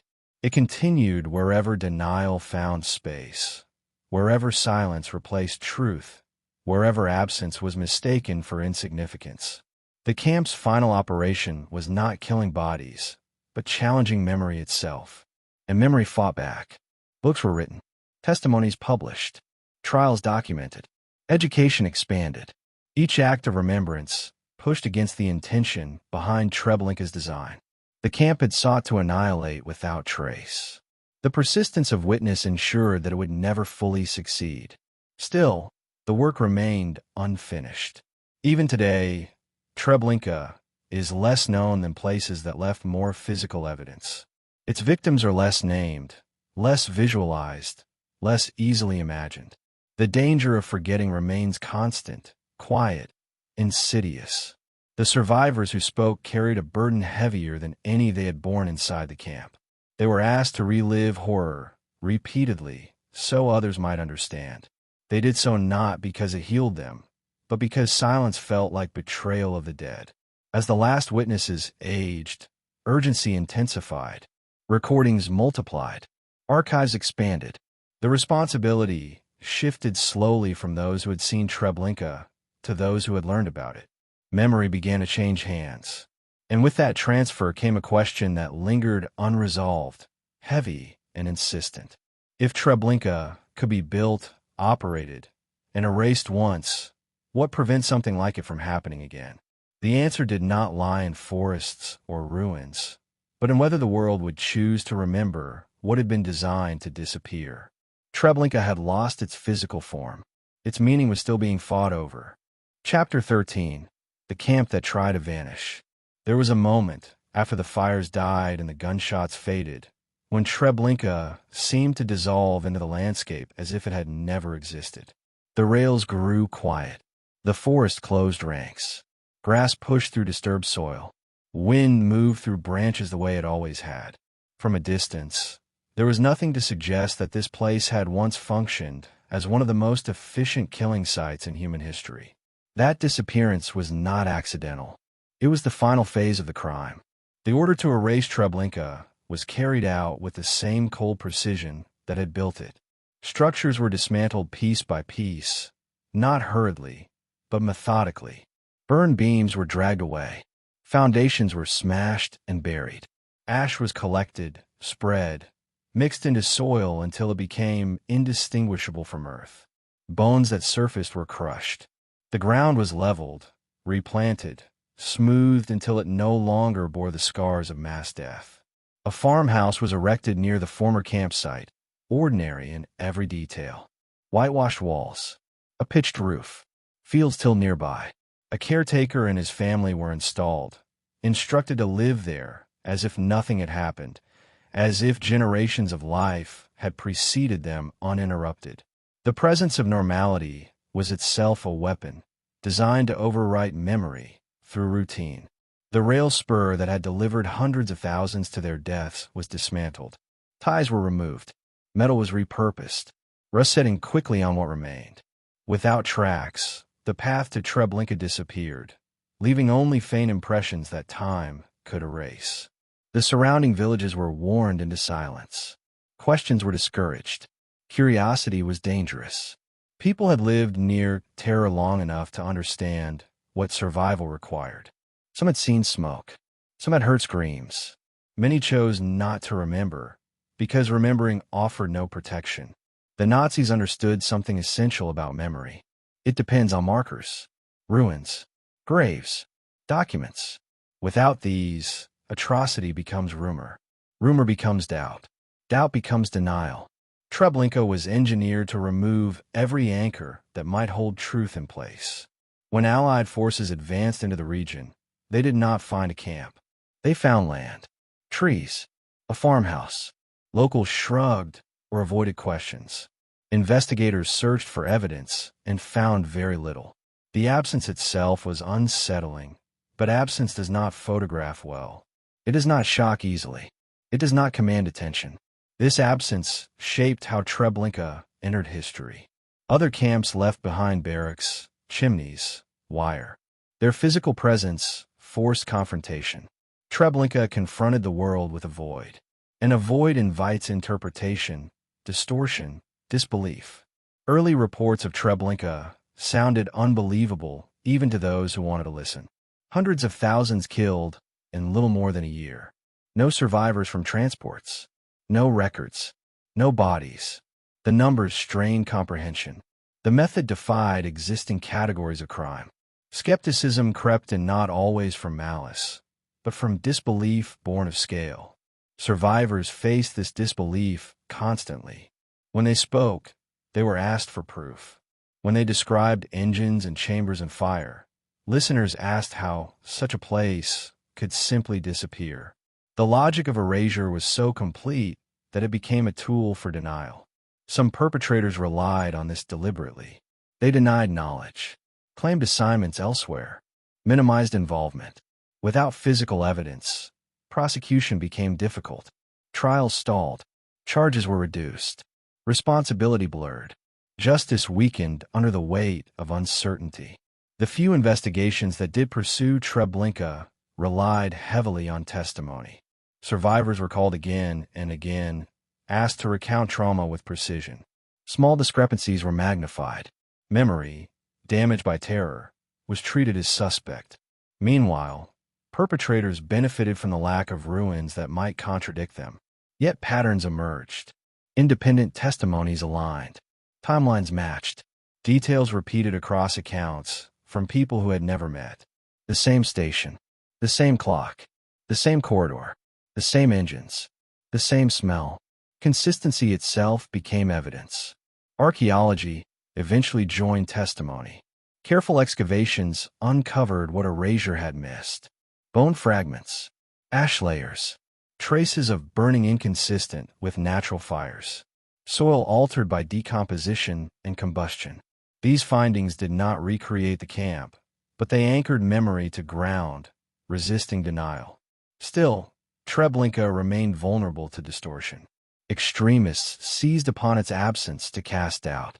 If there was nothing to see, they argued, there was nothing to believe.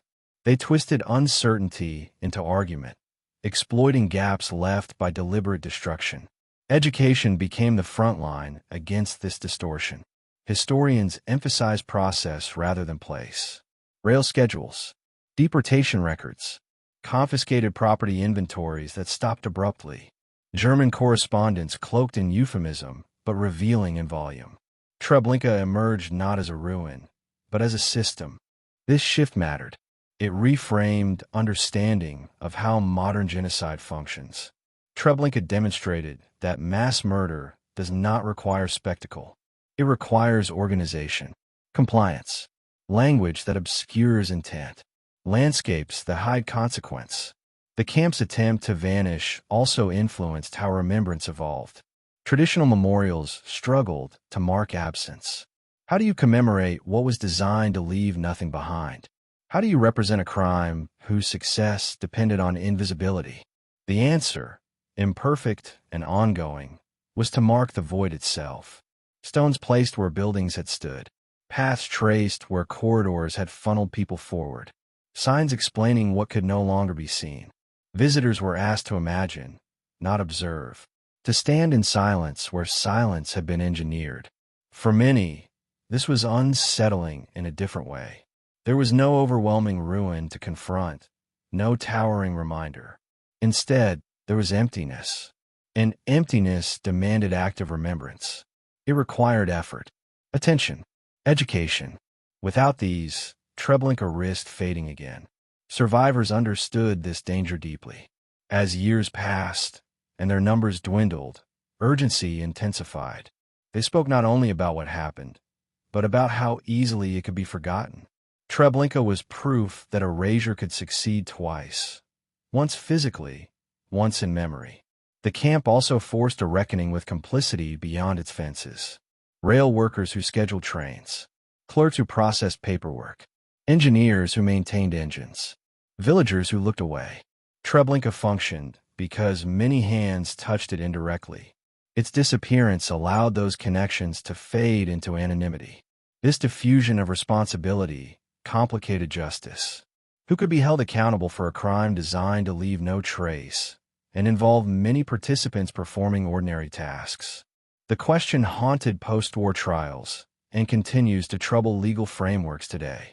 In cultural memory, Treblinka struggled for recognition. Auschwitz became a symbol, a word synonymous with the Holocaust. Treblinka, smaller in physical footprint but devastating in efficiency, remained less visible. This imbalance shaped public understanding.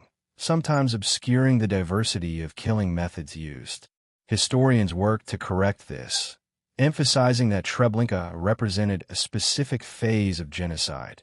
Extermination stripped of pretense, speed elevated above all else. It was not an anomaly. It was a prototype, refined to eliminate not only people but evidence. The camp's disappearance also influenced how survivors related a place. Returning to the site brought mixed emotions. Some felt relief that the machinery was gone. Others felt anger that the land did not scream its history.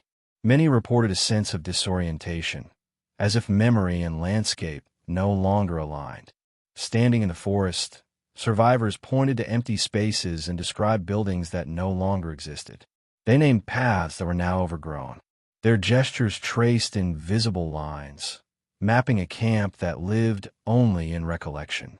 These moments revealed the fragility of memory when untethered from physical markers. And yet, memory persisted. Books were written that reconstructed Treblinka from testimony and documents. Maps were drawn from recollection. Timelines assembled. Each reconstruction was an act of defiance against erasure. Each insisted that disappearance would not have the final word. The camp that tried to vanish left behind a paradox.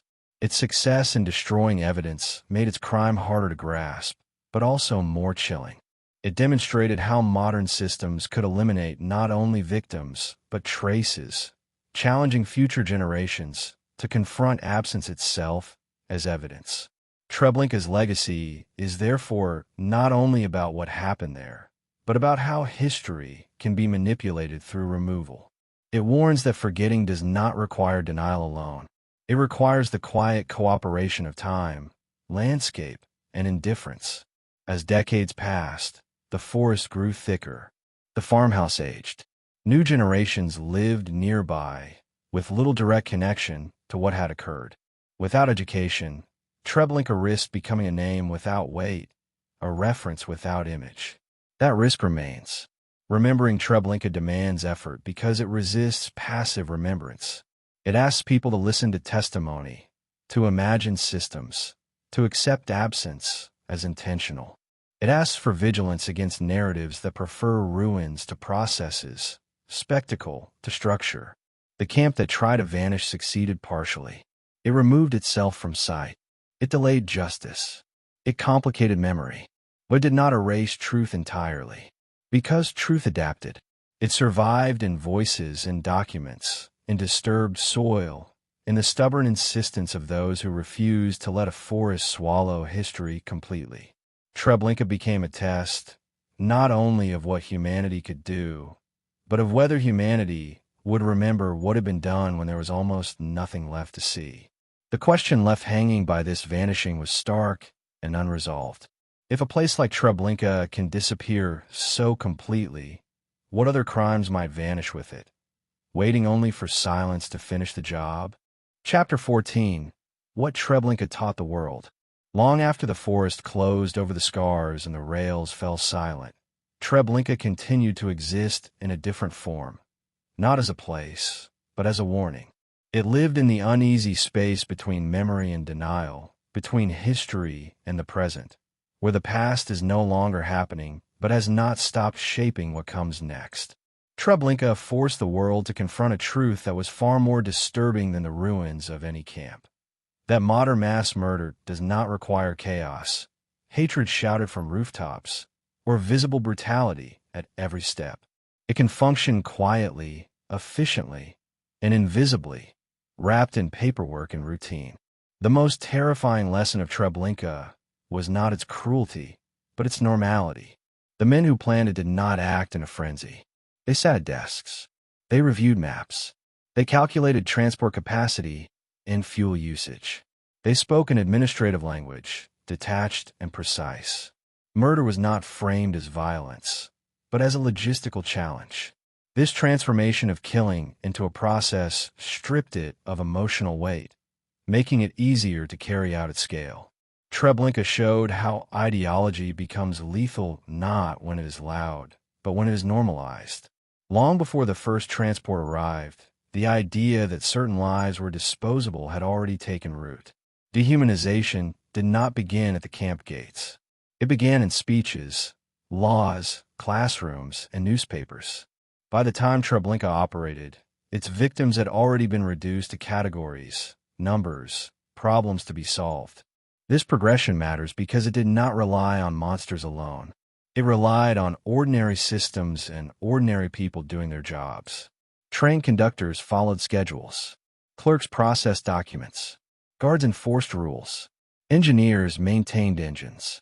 Each task seemed small, manageable, detached from the outcome. Responsibility dissolved into routine, and routine carried mass murder forward without demanding that any single participant feel fully accountable. Treblinka demonstrated how quickly a society can slide from discrimination to annihilation once moral boundaries are replaced with efficiency. The camp was not an accident of war. It was a deliberate solution to a perceived problem, executed with chilling clarity. That clarity should unsettle anyone who believes atrocities require madness or chaos to occur. Another lesson lay in the role of silence. Treblinka thrived on isolation, geographic, informational, and psychological. It was placed far from cities, hidden by forest, supplied by rail lines that could operate without drawing attention. Its victims were cut off from the outside world. Its perpetrators operated within a closed system where alternative viewpoints did not exist. Silence was engineered, and within that silence, the unimaginable became routine. The world beyond Treblinka did not hear screams, and when it heard rumors, it struggled to believe them. This gap between reality and perception allowed the camp to function longer and kill more efficiently. Treblinka exposed how distance and disbelief can be as deadly as weapons, how ignorance, whether willful or accidental, creates space for atrocity. Perhaps the most unsettling lesson was how thoroughly Treblinka targeted not only people, but memory itself. The camp was designed to leave no survivors, no records, no graves. Its destruction was planned alongside its operation. The goal was not only to kill, but to erase, to remove victims from history as completely as from life. This ambition went beyond genocide. It aimed at obliteration. In doing so, Treblinka revealed something profound about power. Power does not only control bodies. It seeks to control narratives. By erasing evidence, the perpetrators attempted to dictate how the future would understand the past. They understood that memory is a form of justice, and they tried to eliminate it before it could form. The failure of that erasure offers another lesson. Memory proved harder to kill than bodies. Survivors carried Treblinka within them, even when the land itself refused to testify. Their words, fragmented and painful, became the foundation of truth. Treblinka taught the world that testimony matters precisely when evidence has been destroyed, that voices can anchor history when places cannot. But Treblinka also revealed how fragile memory is. Without ruins to confront, without visual proof, denial found fertile ground. The camp's disappearance made it vulnerable to distortion, minimization, and forgetting. This vulnerability exposed a dangerous truth. History does not preserve itself. It requires active protection. Education emerged as the frontline defense against that forgetting. Treblinka forced educators and historians to explain genocide not through images alone, but through systems, through processes, through the slow accumulation of decisions that led to a place where people arrived alive and left as smoke. This shift challenged simplistic narratives and demanded deeper engagement. Treblinka also complicated ideas of resistance. The uprising did not save most of its victims. It did not dismantle the Nazi killing apparatus. And yet, it mattered profoundly. It demonstrated that even in the most controlled environment imaginable, human agency could reassert itself. The act of resistance did not change the outcome for most, but it changed the meaning of what happened. The men who rose up in Treblinka did, so knowing they would likely die. Their goal was not victory, but rupture, to break the machine's rhythm, to force witnesses into existence, to ensure that Treblinka could not vanish entirely into silence. That choice reframed resistance not as success or failure, but as refusal, a refusal to accept erasure quietly. This reframing has shaped how later generations understand courage. Treblinka reminds us that resistance does not always look like survival. Sometimes it looks like testimony. Sometimes it looks like disruption. Sometimes it looks like choosing dignity in a situation designed to strip it away completely. The camp also exposed the limits of justice. Many perpetrators were never held accountable. Time, lack of evidence, and political realities intervened. Trials came late, if at all. Sentences felt inadequate. Treblinka forced the world to confront the uncomfortable truth that legal justice cannot always match moral catastrophe. Yet justice took other forms. Recognition, documentation, memorialization, the insistence on naming what happened, even when proof was scarce. These acts did not balance the scale, but they prevented it from tipping entirely into denial. Treblinka taught that justice is not a single event, but an ongoing process that must be renewed as long as memory is contested. Another lesson lay in the danger of abstraction. Treblinka killed at industrial scale, but each death was individual. Each person had a name, a history, relationships, dreams. The camp's efficiency threatened to flatten these lives into numbers. Remembering Treblinka requires resisting that flattening, holding on to the human specificity that the camp sought to erase. This tension between scale and individuality continues to challenge how genocide is discussed. Numbers are necessary to convey magnitude, but they risk obscuring the personal.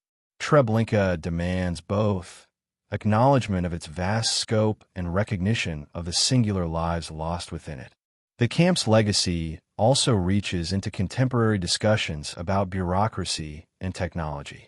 Treblinka did not rely on advanced machinery by modern standards, but it relied on systems, rail networks, administrative language, division of labor. These elements exist in every modern society. Treblinka warns that systems themselves are not moral. They reflect the values imposed upon them. This realization places responsibility not only on leaders, but on institutions and individuals alike. Treblinka was possible because too many people accepted tasks without questioning their purpose. It challenges future generations to ask where obedience ends and responsibility begins. Treblinka also exposes the myth that atrocities belong to the distant past or to uniquely evil societies. It occurred in a modern state, using modern infrastructure, staffed by people who often return home to families at night. This proximity makes its lessons uncomfortable. It denies the comfort of believing that such crimes are impossible here, now. Memory of Treblinka, therefore, carries an ethical obligation, not merely to mourn, but to remain alert to patterns, dehumanization, normalization, silence, erasure. These patterns do not announce themselves as evil. They present as necessity, security, efficiency. Treblinka teaches that by the time horror is visible, it is often already too late. The camp story also reshaped how absence is understood. Treblinka left behind a void, and that void itself became meaningful. It taught historians and memorial builders that what is missing can speak as loudly as what remains. Absence can be intentional. Silence can be evidence. Visitors who walk the grounds today often report a strange disorientation. There is no towering ruin, no immediate shock. Instead, there is quiet, broken only by wind and birds. The challenge is internal. To hold the knowledge of what occurred against the ordinariness of the landscape. To resist the temptation to let calm erase catastrophe. This experience mirrors the broader challenge of remembering Treblinka. Without constant engagement, the mind seeks comfort. It prefers visible ruins to invisible systems. It prefers clear villains to complex responsibility. Treblinka resists these preferences, demanding a more uncomfortable form of remembrance. The camp story also highlights the importance of listening. Survivors were often dismissed, not because they lied, but because the truth they carried was too heavy. Treblinka reminds us that disbelief can be a form of violence when it silences those who have already endured the worst. As the last survivors pass, the responsibility shifts entirely to those who did not witness Treblinka firsthand. Memory becomes mediated through recordings, texts, and education. This transition carries risk. Without living voices, history can feel distant, abstract. The challenge is to preserve not only facts, but urgency. Treblinka ultimately teaches that genocide is not only an event, but a process, one that begins long before killing and continues long after. It begins with ideas and ends with memory. Interrupting that process at any stage matters. Silence allows it to complete itself. The camp that tried to erase its victims and itself left behind something it could not control, a legacy that demands vigilance. Not because history repeats itself mechanically, but because the conditions that made Treblinka possible are not confined to one time or place. The world learned many lessons from Treblinka, but learning does not guarantee application. Memory must be active. It must be defended against denial, indifference, and simplification.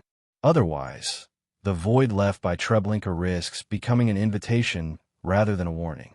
And as the story moves toward its final reckoning, one truth remains unresolved and pressing.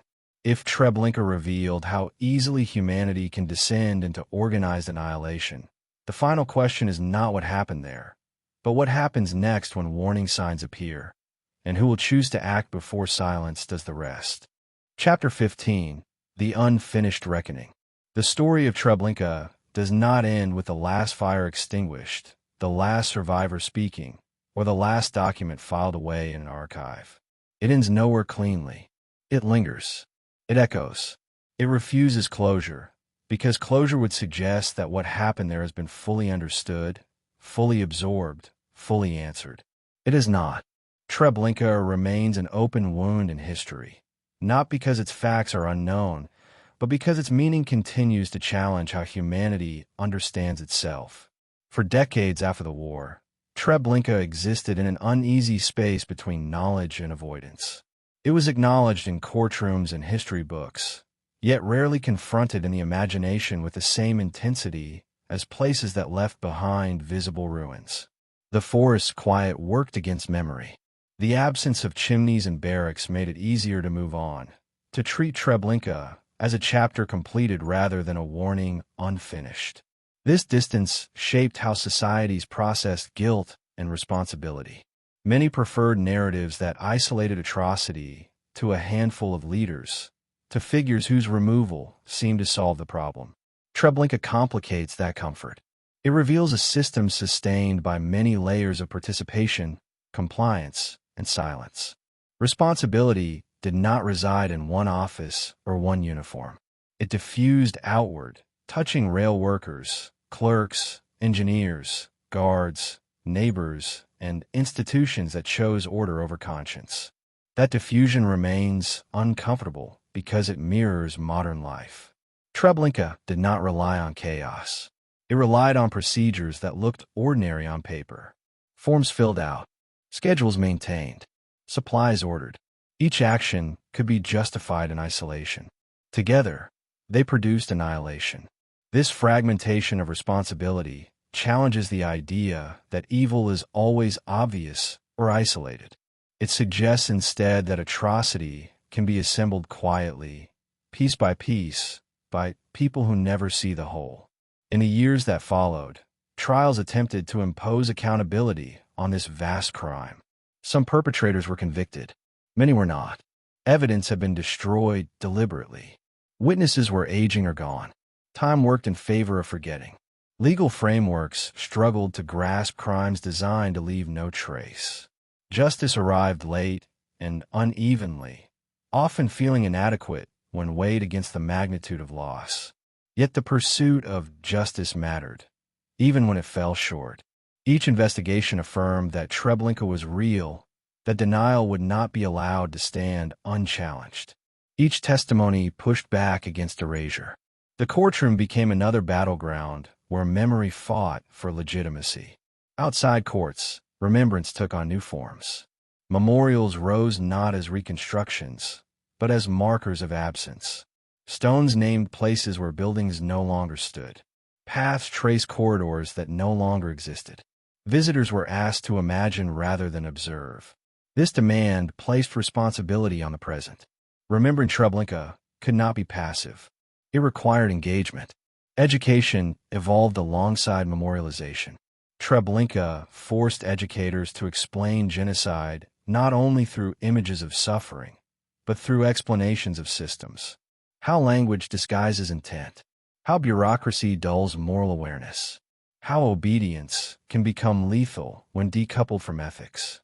These lessons were uncomfortable precisely because they applied beyond history.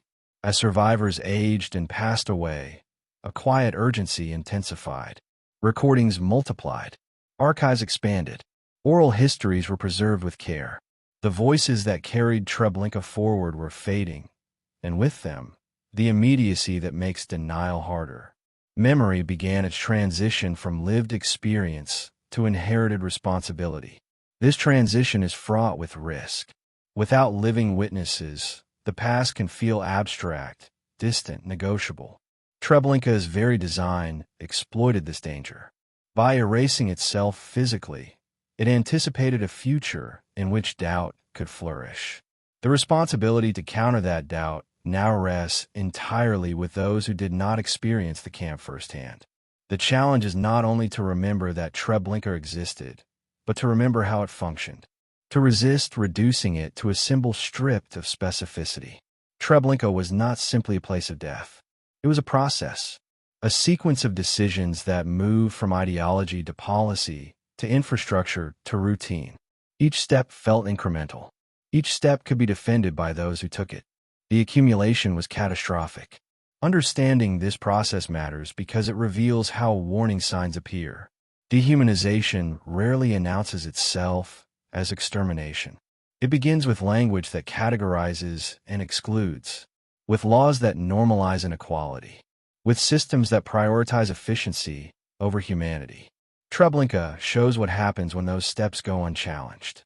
The unfinished reckoning also extends to how societies choose which histories to foreground. Some narratives are easier to tell because they leave behind ruins and photographs that shock the senses. Treblinka resists this because it demands imagination and trust. It asks people to accept testimony where evidence was deliberately destroyed. This demand tests the willingness to believe survivors rather than comfort. Denial and distortion continue to surface, often cloaked in claims of skepticism or revisionism. Treblinka's absence becomes a tool in these arguments. If nothing remains, some say, perhaps nothing happened. This logic is itself part of the crime's legacy. It demonstrates how erasure can echo forward, shaping debates long after perpetrators are gone. Confronting this denial requires patience and precision. It requires returning to documents, testimonies, and forensic findings again and again. It requires explaining not only what is known, but why gaps exist. Treblinka challenges the expectation that truth must always be visible to be valid. The reckoning also touches personal memory. Descendants of victims grapple with inheritance without artifacts. There are no family graves to visit, no possessions recovered. Lives end abruptly in family trees, leaving questions that cannot be answered fully. Remembering Treblinka becomes an act of reconstruction, piecing together fragments to honor people the camp tried to erase completely. For descendants of perpetrators, the reckoning is different, but no less complex. It involves confronting uncomfortable family histories, silences passed down, justifications inherited unconsciously. Treblinka asks whether responsibility can extend across generations not as guilt, but as obligation to remember honestly and act ethically. The camp's legacy also intersects with broader discussions about modern violence. Treblinka shows how quickly mass harm can be industrialized when institutions align around exclusionary ideologies. It forces reflection on how contemporary systems could be misused if vigilance fades. The lesson is not that history repeats itself identically, but that patterns recur when unchecked. This vigilance is not abstract. It involves questioning language that dehumanizes, challenging policies that normalize suffering, refusing silence when groups are reduced to problems. Treblinka demonstrates the cost of delayed response. By the time the camp was operational, resistance came too late for most. The uprising remains central to this reckoning. It did not stop Treblinka in time to save the majority of its victims. Yet it disrupted the narrative of total control. It forced witnesses into existence. It proved that even in the most constrained conditions imaginable, human agency could assert itself, however briefly. This reframing matters because it resists narratives that portray victims as passive. The men who rose up did so knowing the odds. Their action was not measured by survival alone, but by refusal to disappear quietly. That refusal resonates because it affirms dignity in a system designed to obliterate it. Treblinka also challenges how societies measure success and failure. The uprising could be labeled a failure by military standards. Yet by moral standards, it succeeded in breaking silence. It ensured that Treblinka would be remembered not only as a killing site, but as a place where resistance occurred against impossible odds. As time passes, the danger is not only forgetting, but simplifying. Reducing Treblinka to a single lesson risks flattening its complexity. The camp teaches many things at once, about bureaucracy, ideology, memory, resistance, denial. Holding these lessons together is difficult, but necessary. The unfinished reckoning also involves how grief is acknowledged. The scale of Treblinka overwhelms individual mourning. Numbers obscure faces. The challenge is to honor each life without losing sight of the whole. To remember that every statistic represents a person who arrived believing they might live, who was murdered within hours, whose absence still ripples outward. Commemoration efforts continue to evolve, seeking ways to balance education and reflection. Silence and speech coexist uneasily. Some visitors find the absence unbearable. Others find it clarifying. Treblinka asks each generation to decide how it will engage with a place that resists spectacle. Ultimately, Treblinka's most enduring impact lies in the questions it leaves behind. How do societies prevent systems from sliding into organized harm? How do individuals recognize when obedience becomes complicity? How does memory survive when evidence is deliberately erased? These questions do not belong to the past alone. The reckoning remains unfinished because it is not confined to history. It extends into present choices, present language, present silences. Treblinka warns that atrocities do not announce themselves fully formed. They emerge gradually, under the cover of normality. Remembering Treblinka, then, is not only about honoring the dead. It is about recognizing patterns while there is still time to intervene. It is about resisting the comfort of believing that such crimes are impossible now. It is about understanding that absence can be intentional, silence can be dangerous, and routine can be lethal. The forest where Treblinka stood remains quiet. Wind moves through trees. Grass grows. To an unknowing passerby, it is an ordinary place. That ordinariness is part of the warning. It reminds us that extraordinary crimes can occur in ordinary landscapes, carried out by ordinary people following ordinary procedures. Treblinka was built to vanish. It was dismantled to erase itself. It sought to disappear into history without leaving a mark. It did not succeed completely, but it came terrifyingly close. The final responsibility now lies with those who inherit its memory. Not to look away because there is nothing to see. Not to doubt because evidence was destroyed. Not to assume that lessons learned once remain learned forever.